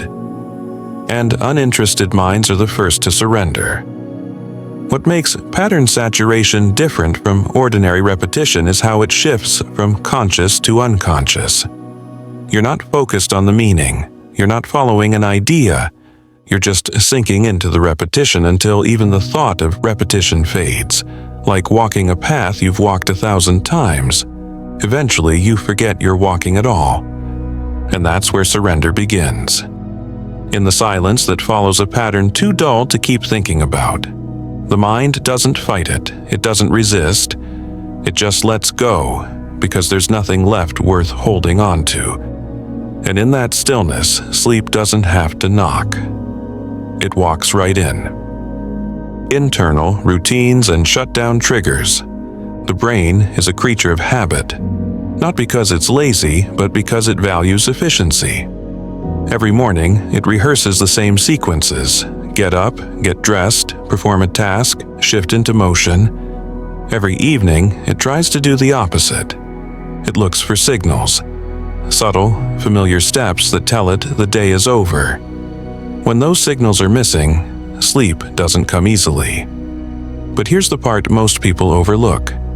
The mind can be tricked into thinking those signals are present even when they're not. And it all begins with internal routines. External routines, like brushing teeth or turning off lights, work because they're consistent. The brain sees them, checks a box, and begins to disengage. But when you mentally mimic those routines inside your own head, the effect can be just as powerful. You don't need to actually stand up and go through the motions. You just need to run the script. Not fast, not carelessly, but step by step. You tell your mind, now I turn off the switch. Now I walk to the window. Now I fold the blanket. Not to stimulate action, but to signal closure. This isn't visualization, it's sequencing. You're building a countdown. Each mental step functions like a dimmer switch, slightly lowering the brightness of thought. And the more consistent the sequence becomes, the quicker the brain begins to follow it without hesitation. Just like muscle memory in the body, the mind has behavioral echoes. And once you've played them a few times, they no longer require your full focus. They simply unfold. That's what makes them powerful. Because when thought no longer needs effort to guide it, awareness begins to drift. The internal routine becomes a quiet bridge between alertness and release. It does what physical habits used to do. It prepares the mind to shut down without resistance. It whispers, not in language, but in pattern. You've done this before. This means the end is near. And built into every good routine is a trigger, a final gesture, something so familiar that the brain knows what it leads to. A mental light switch, a symbolic gesture like covering yourself with a blanket, or a single breath framed as the last one before stillness. You create that marker. You tie it to rest. You make it predictable. When the brain detects a known sequence ending with a specific trigger, it completes the pattern automatically. It disengages the systems it doesn't need. It softens the edges of attention. And the deeper those mental routines are wired in, the faster the shutdown response begins. You're not just preparing for sleep, you're persuading the brain to let go on its own terms. And when it believes it made the decision itself, it lets go without a fight. Mismatch and incongruence. There's something strange about the way the mind reacts to contradictions. Small ones. Not the kind that stir curiosity or spark conflict, but the quiet kind that sits just beneath full awareness. When something doesn't quite add up, but not enough to raise an alarm, the brain doesn't jump into action. Instead, it hesitates. And that hesitation, if sustained gently, becomes the first step toward mental surrender. This happens more often than we notice. Reading a sentence with a word slightly out of place. Hearing someone speak with a tone that doesn't match their words. Seeing a familiar object where it doesn't belong. None of it triggers fear or interest. It just creates a momentary pause in thought. That pause stretches the space between mental actions. It slows the reflex to process, to respond, to engage. And in that space, something slips. When the brain meets a mismatch, it cannot resolve immediately. It doesn't double down, it softens. The gears don't lock, they stutter. And if you layer subtle inconsistencies, soft errors in rhythm, phrasing, logic, it gradually weakens the brain's grip on narrative. It begins to lose faith in the rules it relies on to stay organized. What results is a slow, deliberate kind of confusion. Not the sharp kind that frustrates, but the kind that fogs. That fog doesn't feel like disorder. It feels like drifting, a moment where thoughts stop moving in straight lines and begin to meander. The mind can't fully catch the thread it was following because the thread has been quietly bent, and when it tries to correct itself, it finds more of the same.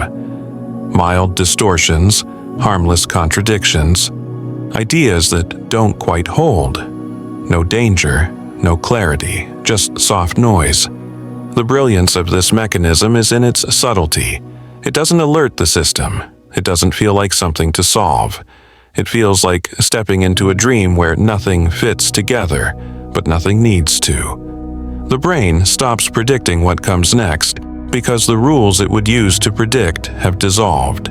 And with every mismatch, with every quiet inconsistency, the will to hold on to focus fades just a little more. Eventually, the effort isn't worth it. Thoughts still come, but they lose their shape. Words lose their meaning. Everything starts to blur into a tone, into a rhythm, into the feeling of trying to make sense of something that no longer offers sense. And once that realization sets in, the brain stops trying. It lets the incongruence wash over it. That's where true mental drift begins. Not from stillness, but from gentle confusion that no longer matters enough to resolve. Shifting time perception. Time is not something the body tracks on its own. It listens to you. It watches what you do, and it takes its cues from what you believe about the moment you're in. When you tell yourself it's earlier than it really is, or later than it should be, the body doesn't fight the truth. It simply adjusts to the new message. It obeys the context you give it. And that context can shift the entire physiological response tied to sleep. This isn't about lying to yourself. It's about guiding perception. There's a difference between being tired and telling the body it should start preparing to be. When the mind accepts a new sense of time, even slightly out of sync with the clock, it recalibrates its sense of urgency, expectation, and readiness. If you frame the moment as being earlier than it is, pressure to fall asleep eases. If you present it as later, the body starts winding down faster. Either way, the effect is real. This trick doesn't rely on belief, it works through behavior and subtle mental cues. If you behave as though it's an earlier hour, with unhurried thought, slow pacing, and permission to stay awake longer, stress lowers. If you behave as though it's far later than it really is, the mind leans into the idea of being overdue for rest. The thought becomes suggestion, and the suggestion becomes a biological shift. The internal clock is not precise. It listens to light, pattern, tone, posture, but most importantly, it listens to rhythm.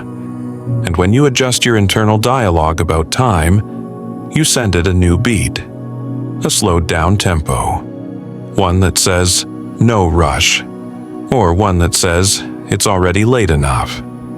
The muscles begin to loosen. The breath begins to deepen. The body starts releasing its grip on the need to measure alertness by the hour. What makes this technique so powerful is that you don't need to fake it fully. You don't need to lie to yourself with conviction. You just need to shift the atmosphere around the moment. Think of it as bending the context gently, just enough to change the way your nervous system prepares. Tell your body what time it is emotionally, not numerically. The body responds to meaning more than digits. And once the shift is felt, the mind steps into that new timeline. A place where expectations are lowered, where urgency is gone, where you are either ahead of schedule or perfectly late. Either way, the result is the same. Resistance drops. Effort slips away. Sleep doesn't need to be chased. It arrives because the time has come, whether or not the clock agrees. The shrinking room trick. The human brain is wired to seek protection before it allows rest. It doesn't fall asleep simply because it's tired. It falls asleep when it believes it's safe enough to let go. And while most of that assessment happens without conscious awareness, there's a way to steer it. Not through logic, not through instruction, but through the illusion of containment. One of the quietest ways to do that is by mentally shrinking the space around you. The room you're in, regardless of how large it is, exists in the mind more than it does in the world. The brain interprets space not just by sight, but by expectation. If you tell it the walls are closer, if you begin to narrow your sense of surroundings, the brain slowly starts adjusting to that narrative. And smaller spaces signal fewer threats, fewer variables, fewer unknowns to monitor. It feels enclosed, and enclosure calms the primitive alert systems that otherwise stay active beneath the surface. This trick is subtle. You don't tell yourself the room is shrinking. You guide the feeling of it. Quietly, gradually, you stop reaching outward with your attention. You stop scanning for far-off sounds or distant thoughts.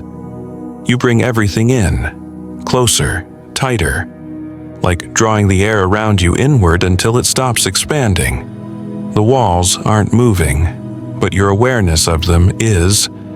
You let the space settle in around you as if the edges of the world have softened and pulled inward, surrounding you like a shell.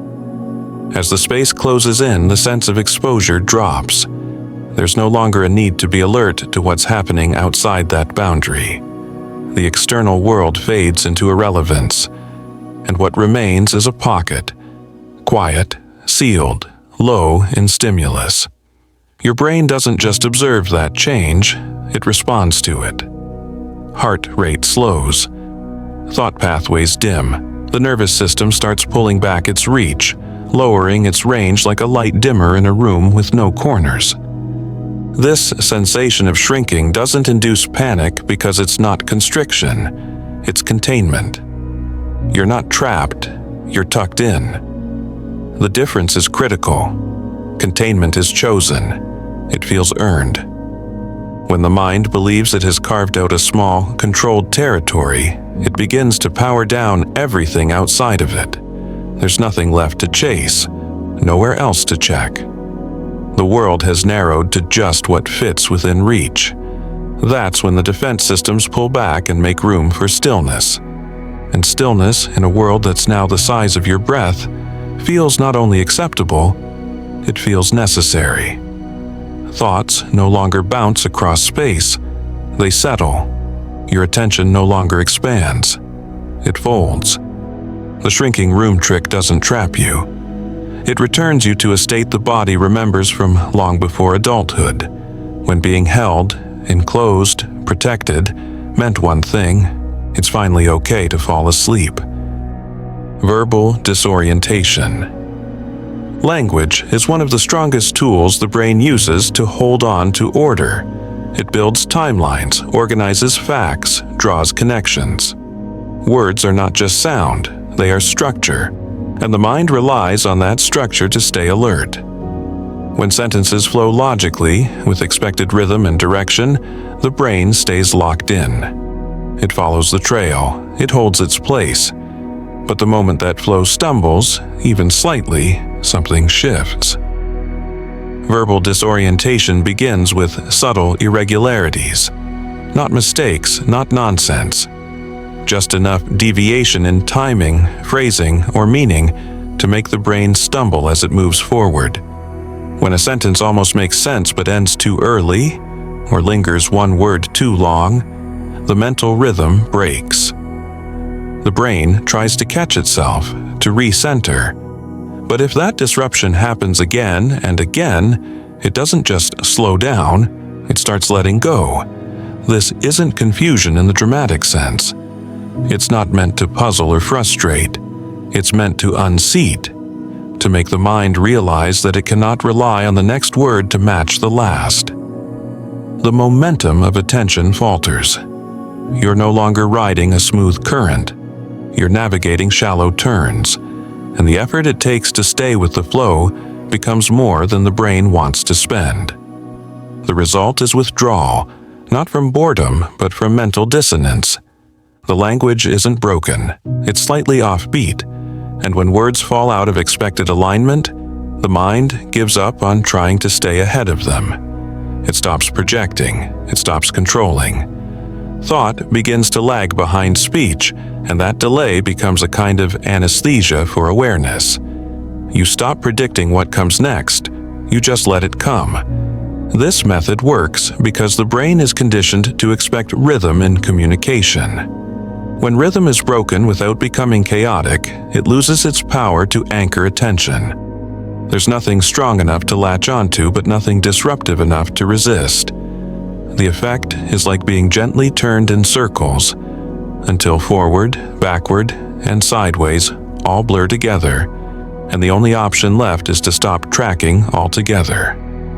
When verbal structure begins to dissolve, the body follows. Tension leaks out, breathing shifts. There's no need to listen anymore because nothing said needs a response. It doesn't require clarity. It doesn't lead anywhere. Words arrive, then slip past like mist, and the further they drift from structure, the easier it becomes to stop caring if they make sense at all. Eventually, the brain stops bothering. It stops measuring, following, interpreting. Thought unhooks from language. Language unhooks from expectation. And what's left is just quiet noise, low enough to sink beneath. Reverse logic. The brain doesn't only follow facts, it follows direction. And sometimes the clearest way to reach a goal is to take the path that runs against it. That's the premise behind reverse logic, using contradiction not to create resistance, but to disarm it. When you tell yourself you're not sleepy, the mind doesn't revolt, it listens. And in that listening, something begins to shift. Most people try to force sleep. They tell themselves they need it. They attempt to summon it like a task, like something that must be achieved. But the moment rest becomes a target, it turns into a challenge. And challenges activate the wrong parts of the mind. The parts that stay sharp, alert, focused. Telling yourself you're not sleepy removes the target. It cancels the chase. The pressure falls away, and in that quiet, sleep finally gets a chance to approach without being pulled at. There's no performance in reverse logic. You're not acting, you're not pretending, you're simply stepping back. You accept the feeling as it is, even if it doesn't match your goal. And strangely, that acceptance creates space. Telling yourself, "I'm not tired," isn't denial, it's a release of control. You allow the moment to be what it is, and the mind softens in the absence of insistence. The mechanism works because it confuses the system, but gently. Instead of feeding the mind commands, you let it drift away from demands altogether. The more you say, "I'm not sleepy," the less effort you place on proving the opposite. The body feels less observed. The tension begins to melt. And with each repetition, the statement starts to lose meaning, becoming sound more than message. You're no longer arguing with your state. You're surrendering to it by going in the opposite direction. This is not reverse psychology. It's not manipulation. It's rerouting. The brain doesn't need to be told what to do directly. It needs permission to stop trying. By giving it an unexpected direction, you strip away the narrative of trying and failing. You leave behind the pressure to perform sleep, and in its place you offer stillness without condition. Eventually, the statement becomes empty of logic, yet full of effect. You're not debating how tired you are. You're not measuring how much progress you've made. You're simply stepping outside the loop, breaking the pattern that kept you spinning. And once that loop is broken, the energy that held it together begins to unravel. Thoughts lose their footing. Motivation thins. There's no longer a point to staying awake for something you aren't aiming for anymore. And it's there, in that absence of intention, that sleep appears. Not as a goal met, but as a space discovered when nothing else is being chased. Verbal fragmentation. Language usually builds. It moves upward, forward, outward, toward meaning, clarity, and structure. Each word fits into a sentence. Each sentence into a thought.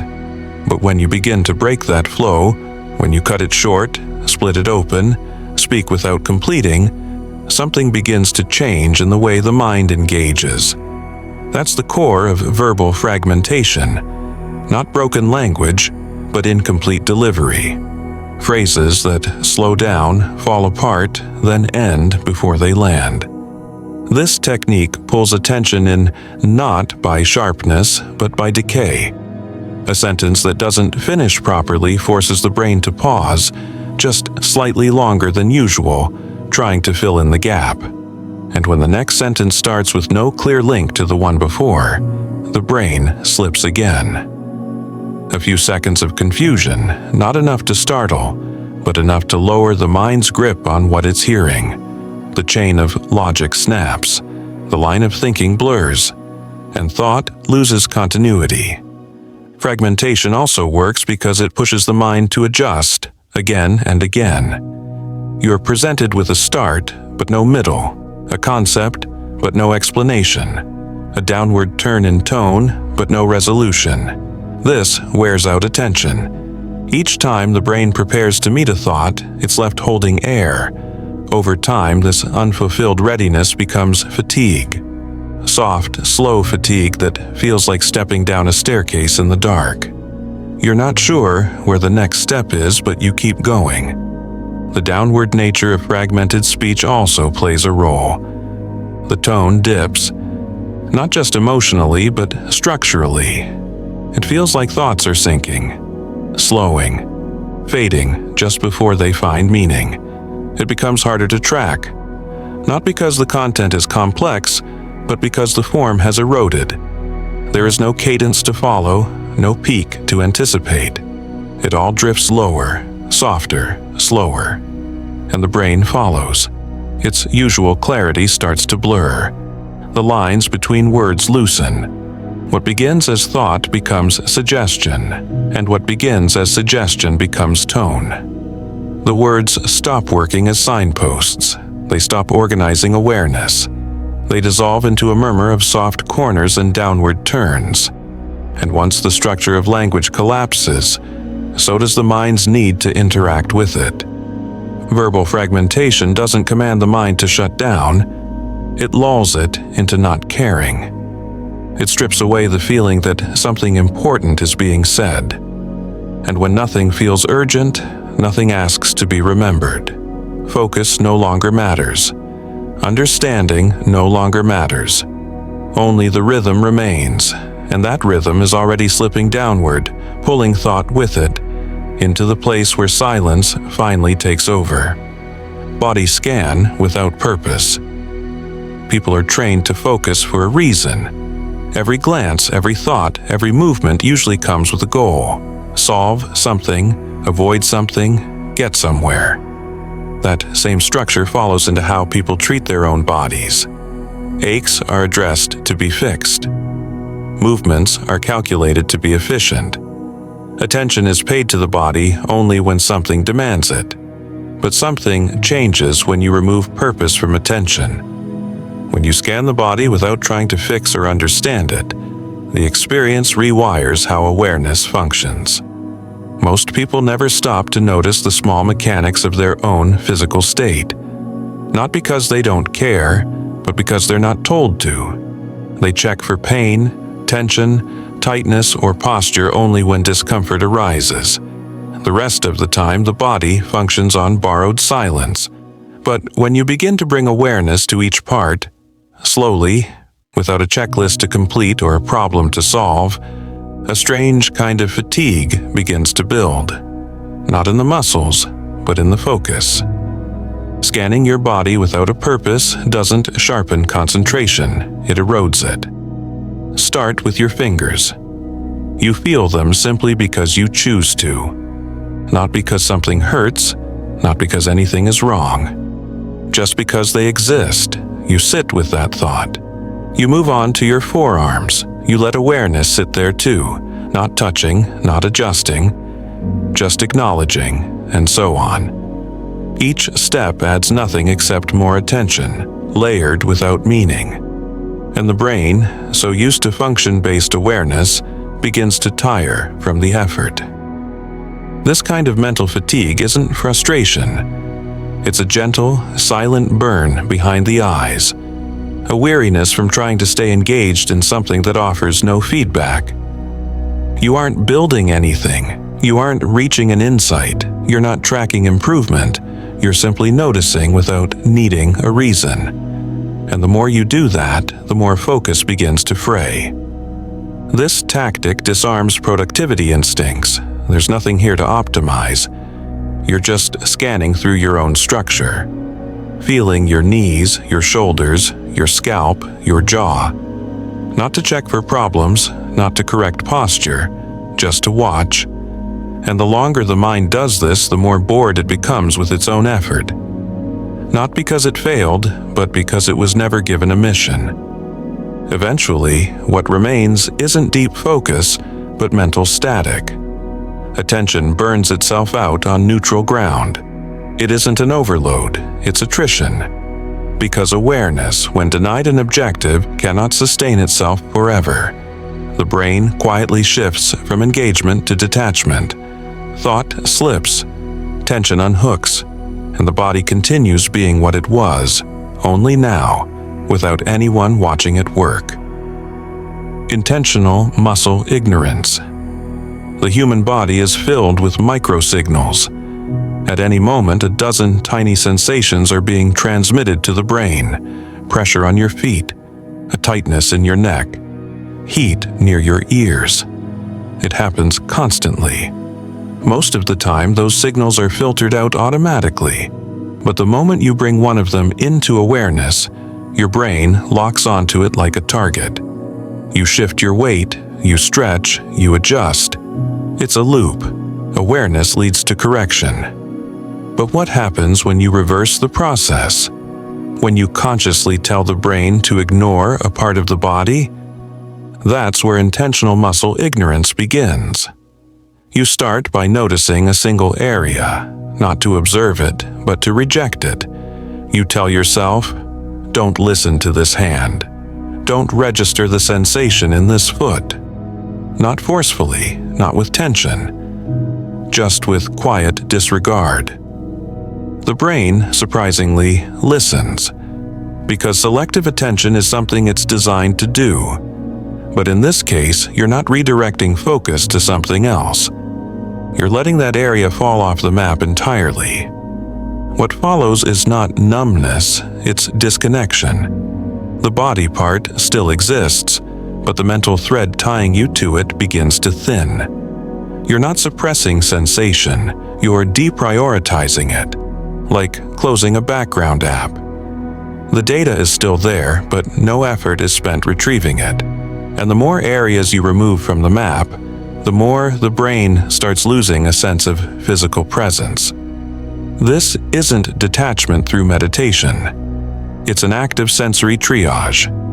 You choose what not to feel, what not to acknowledge, what not to respond to. You might ignore the weight of your thighs. You might dismiss the pull of your shoulders. With each act of deliberate disregard, the sense of bodily load begins to shift. You're not light, you're unregistered. This approach draws from a real mechanism that's often unnoticed.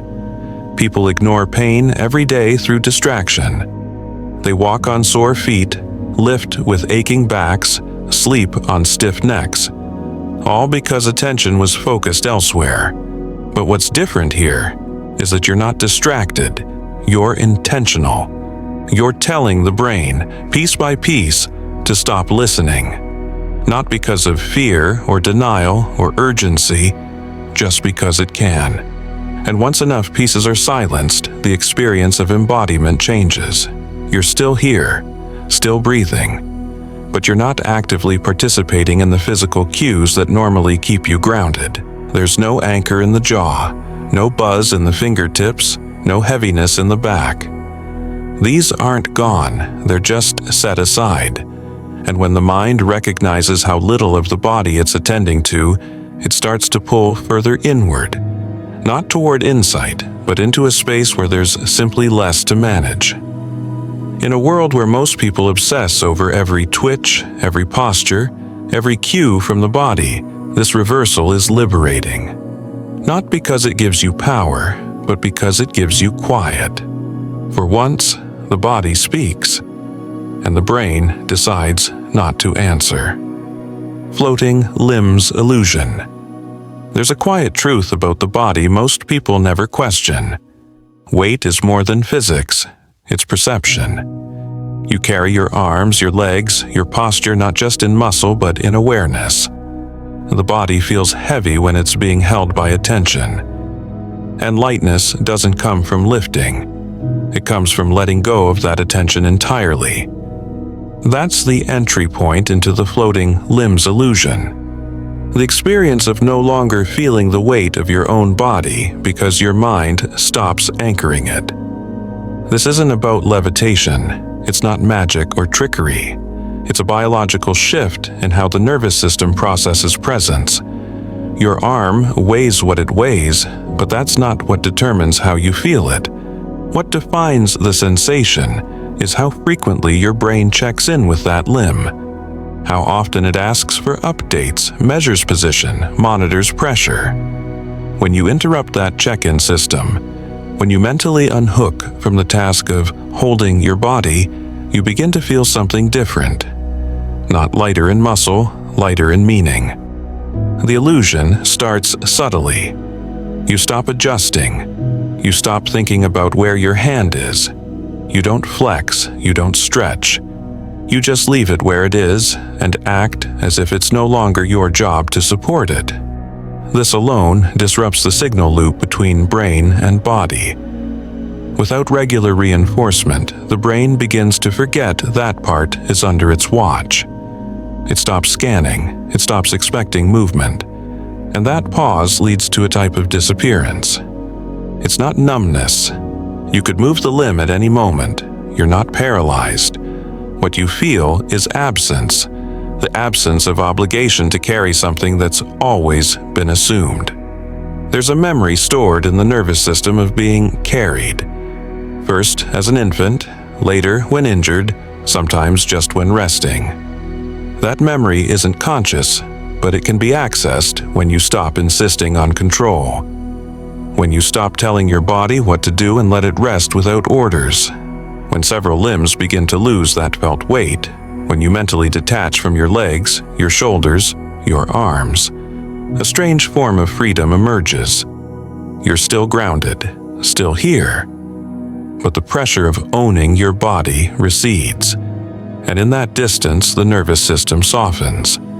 It's no longer holding a map. It's no longer drawing attention to every point. You've let the outline blur. The floating limbs illusion isn't about feeling nothing. It's about removing the expectation that you have to feel something all the time. The body remains exactly where it was. But your awareness, the invisible net that used to tie each part together, loosens. And when enough of that net fades, the body stops feeling like something you must carry. Instead, it begins to feel like something that carries you. Breathing that forgets itself.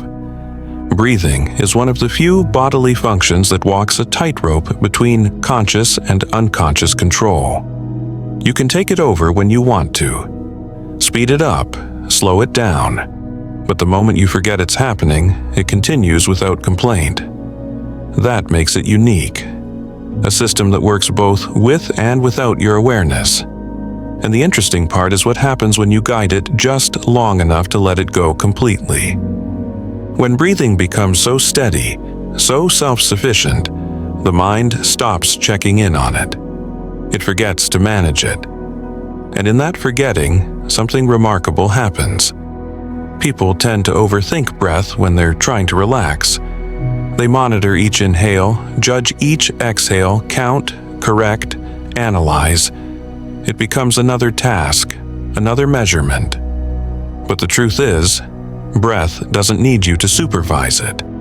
It was functioning before you learned to walk. It carried you through sleep, through stress, through fear, without needing permission. What throws it off isn't irregularity, it's interference. The trick is to set a rhythm, but not hold it. Start with a pace that's gentle, not precise. Something the body doesn't resist, not too deep, not too shallow. Enough to notice, but not enough to manage. Let it repeat a few times, 5, 6, maybe 7. Then stop thinking about it. The rhythm stays behind like a background hum. And soon, the conscious part of your mind forgets to supervise. That forgetting isn't failure, it's the goal. When the mind lets go of breath, it frees up the bandwidth it was using to stay present. That freed attention doesn't always shift elsewhere. Often, it simply dissolves. It's as if your brain recognizes there's no longer anything to do, and in that recognition, it powers down. Not from exhaustion, but from redundancy. What's powerful here is that the body doesn't lose rhythm when the mind lets go, it maintains it. Because rhythm isn't a product of attention, it's a product of design. Your lungs continue, your diaphragm moves, the entire system runs on internal pacing, not on mental oversight. The only thing your awareness was doing was adding noise. And so, the breath continues.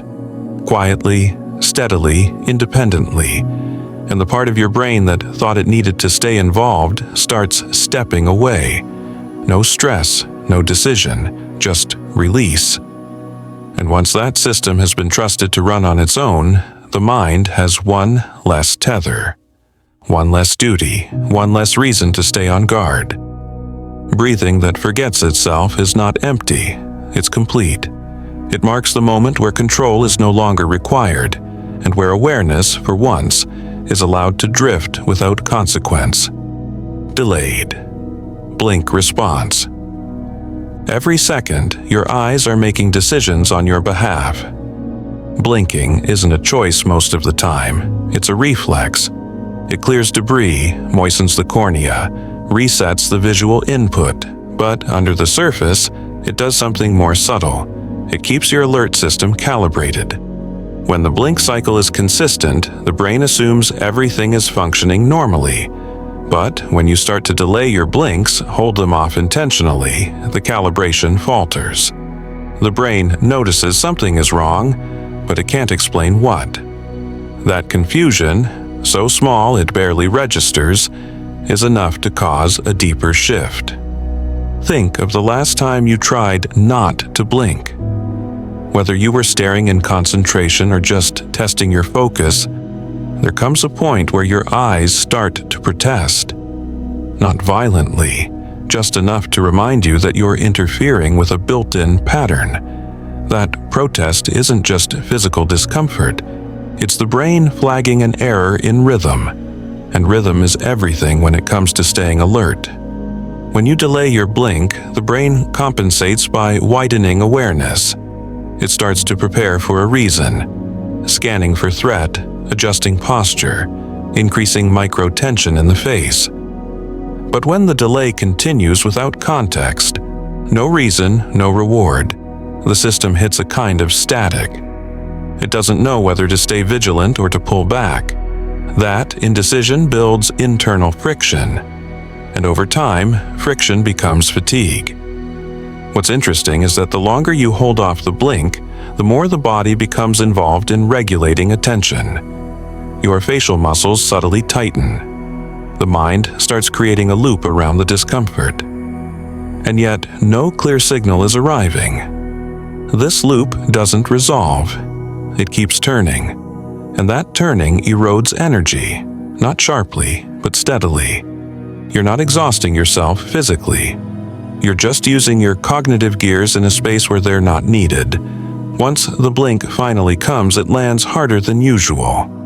The release is louder in the system, like a long-awaited punctuation mark at the end of a sentence. The brain reads that blink not as routine, but as shutdown. It takes it as a cue that the moment has passed, that the focus has expired.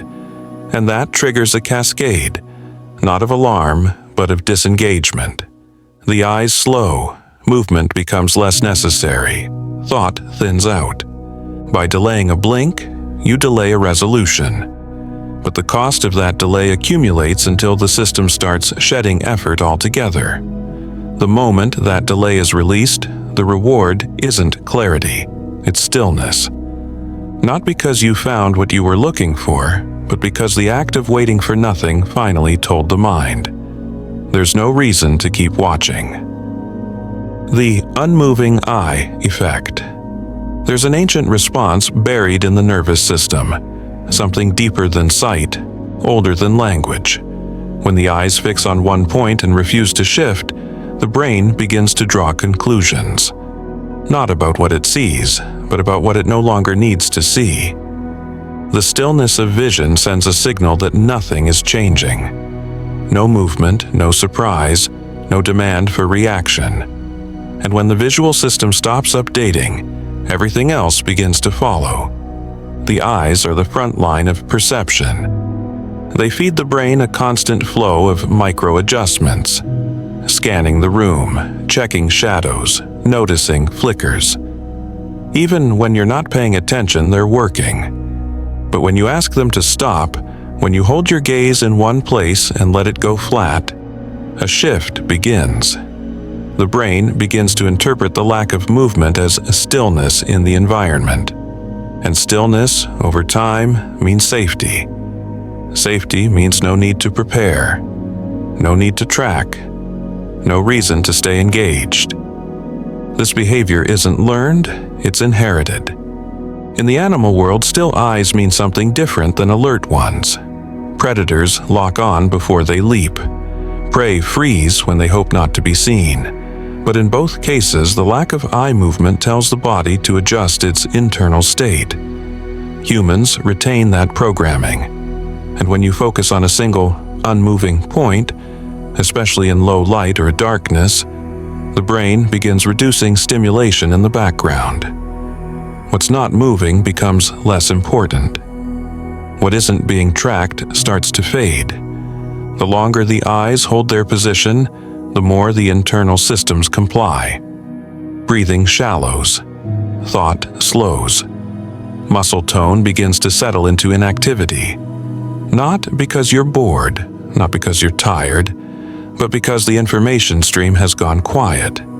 Your brain is getting the same image over and over again, and eventually it stops reacting. The processing effort drops. This isn't about hypnotism or trance. It's about efficiency. When the world appears motionless, your body trims the fat from its awareness. It stops anticipating motion. It stops building predictive models. And that collapse of forecasting is deeply calming. You are no longer preparing for what might happen. You are only registering what already is, and even that starts to feel optional. The unmoving eye effect isn't dramatic. It doesn't hit all at once. It creeps in, thought by thought, muscle by muscle. You notice less. You care less. You become a witness to your own gaze. And eventually, you stop even doing that. The eyes stay open, but the mind steps out. Indirect self-compassion. Most people struggle to treat themselves with kindness. It's not for lack of trying. It's because the voice we use on ourselves is rarely neutral. It's layered with history, expectation, criticism. We see our own flaws up close, and proximity can make grace feel undeserved. But there's a strange, quiet loophole in the way empathy works. When you think kindly of someone else, when you genuinely wish ease, comfort, or peace upon them, that kindness doesn't just reach outward, it folds back in. The warmth you extend to another person lands somewhere in you too, even if you're not the intended recipient. This isn't about pretending to be selfless. It's not a spiritual exercise. It's a psychological reality. The moment your thoughts shift toward compassion for someone else, someone struggling, someone tired, someone carrying too much, you are engaging the exact same emotional architecture that self-compassion requires. And even if your name never enters the picture, the benefit still registers. Your brain doesn't separate the source of the kindness from its effects. It recognizes the tone. And the tone is what matters. You don't have to force it. You just think of someone real. Not an ideal, not a symbol. A person who, in this moment, could use relief. You let your attention rest on them, not to fix their life, but to wish something better for them. Maybe you picture them breathing easier. Maybe you hope their next hour feels lighter. That's it. No instruction, no advice, just thought offered without judgment. And as you hold that thread, something in you loosens. The edges of your own tension begin to soften. Not because you're focusing on yourself, But because your emotional system is now operating in a mode that is softer, slower, more accepting, that operating mode doesn't discriminate. Once it's on, it spreads. It touches every internal system, your posture, your tone of thought, your grip on your own failures. Everything eases just a little. The beauty of this approach is that it bypasses resistance. You're not asking yourself to forgive yourself. You're not begging for relief. You're simply generating warmth and letting the system that created it absorb some of it. There is no guilt attached, no direct confrontation, just presence and compassion that happens to start outward but doesn't stay there. Most of the time, we forget that kindness isn't a limited resource. It's a state, a mental channel. The same way anger can contaminate everything it touches. Compassion radiates, even unintentionally. And when you begin to offer it, even without self-reference, it eventually touches the parts of you that needed it most. Not loudly, not with answers, just with the quiet permission to stop being so hard on yourself. Emotional labeling. Emotions, when left unnamed, tend to swell. They wrap around thoughts, distort perception, and shift behavior in subtle ways. The strange part is how often we feel something strongly, restless, tense, off, and yet never stop to give it a name. We describe the impact, we react to the symptoms, but the emotion itself remains a fog. And fog is dangerous because you can't navigate what you can't define. That's where emotional labeling comes in. The process is simple in structure but sharp in effect. You pause, mentally or verbally, and ask, "What is this? What am I actually feeling right now?" Not what caused it, not how to fix it, just the core of the feeling, stripped of story. Is it irritation? Is it guilt? Is it uncertainty? Is it disappointment? Often, it's not the one you assumed, and that's the first layer of power. Just realizing that the emotion has a name changes its shape. Naming an emotion doesn't validate it, it clarifies it. You move from being inside the storm to standing just outside it, watching. The moment you say, "This is frustration," the part of your brain tied to analysis wakes up. It starts organizing.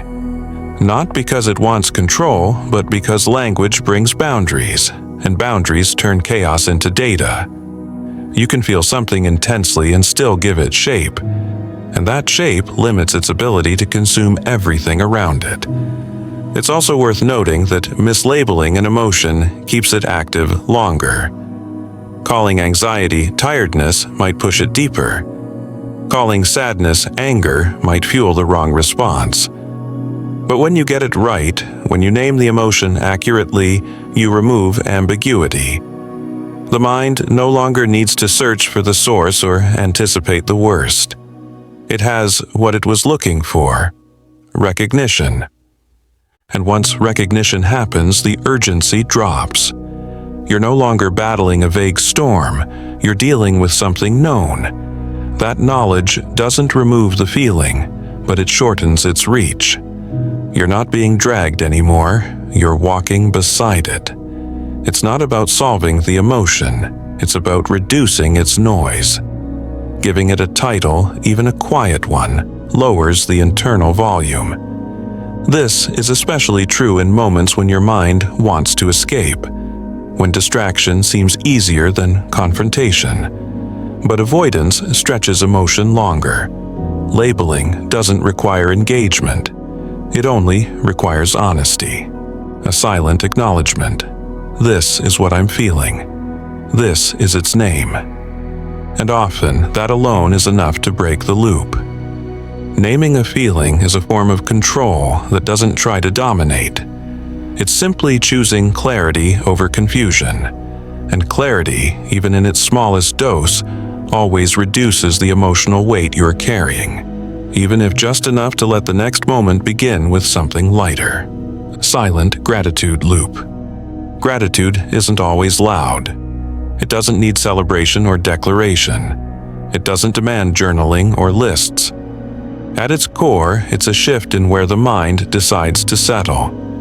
And when practiced silently, privately, without performance, it becomes something sharper, more stable. A tool, not a ceremony, a loop, not a moment.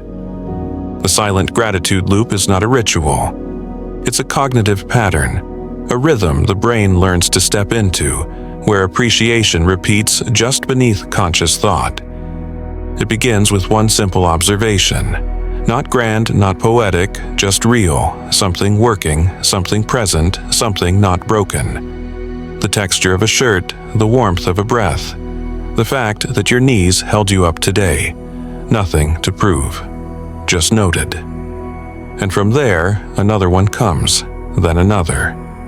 No applause, no dopamine surge, just the quiet realization, this, too, is okay. That sequence, once it starts, has a unique effect on inner restlessness. Not by fighting it, but by starving it. Restlessness needs friction. It feeds on the urge to fix, to move, to get out of the moment.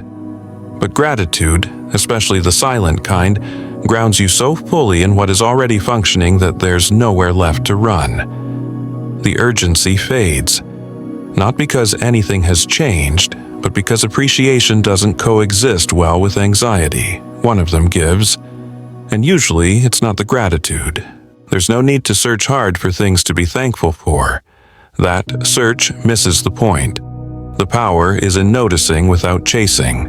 A room with air, a spine that bends, a hand that can reach. Most of it isn't impressive. But the very act of noticing neutralizes the stress systems that thrive on what's missing. You're not listing blessings. You're disrupting complaint. And when that mental loop begins to stabilize, it does something strange. It quiets thought. Not by emptying the mind, but by replacing it with something less demanding. Appreciation doesn't loop with questions. It loops with acknowledgement. You're not weighing pros and cons. You're not calculating outcomes. You're just observing, again and again, that something exists, and that its existence, however small, is enough. The more that loop spins, the more internal stillness it creates. Not peace, stillness. An unoccupied space where need has been temporarily silenced by presence. That's what makes the loop effective. It doesn't resolve problems. It reduces the appetite to obsess over them. And once that appetite dulls, the pressure to engage with every passing thought loosens. In a world constantly whispering that you need more, be more, chase more, silent gratitude is rebellion. It's not noise, it's not performance, it's just you in your own head, quietly refusing to be discontent with what is already here. Detachment through absurdity. The mind doesn't always need logic to escape pressure. Sometimes it just needs something so unexpected, so irrational that it breaks the loop. Fear, stress, overthinking, they build on predictability. The brain follows a track. If this, then that. And it loops through outcomes, builds scenarios, repeats past patterns. But drop one ridiculous thought in the middle of that train, and the whole thing derails. That's the value of absurdity. A single absurd thought, placed at the right moment, disarms the mind. Not by solving its concerns, but by short-circuiting them. Try this. In the middle of a spiral about deadlines or relationships, think, what if pigeons held board meetings? Or, what if shoes were jealous of each other? These aren't affirmations, they're interruptions. They're mental static designed to fracture the seriousness of your current loop. And it works, not because it's smart, but because it's senseless. The brain, when faced with absurdity, can't run its usual programs. It tries to process, to make sense, but there's nothing to make sense of. And that confusion softens the hold of logic-driven emotion. It's a pattern interrupt, not a distraction. Distractions pull you away. Absurdity throws a wrench into the machine and forces it to stop turning altogether. Absurdity also triggers a different kind of awareness, the kind that doesn't take itself seriously, and that tone shift is crucial. Most fear-based thoughts come with a posture. You tighten, you brace, you prepare, but absurdity relaxes posture. You don't brace for the image of a zebra doing your taxes. You let it pass.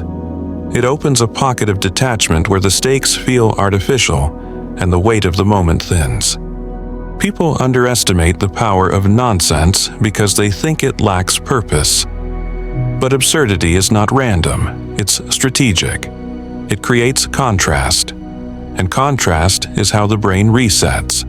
If your thoughts have been running a single script for hours, dread, control, outcome, uncertainty, a flash of surreal nonsense can clear the stage. This isn't avoidance, it's relief through disruption. You're not ignoring what matters. You're giving your system room to breathe by throwing in something that doesn't belong. And in that mismatch, the gears loosen. The tension drops. You remember, even for a second, that not every thought has to carry weight.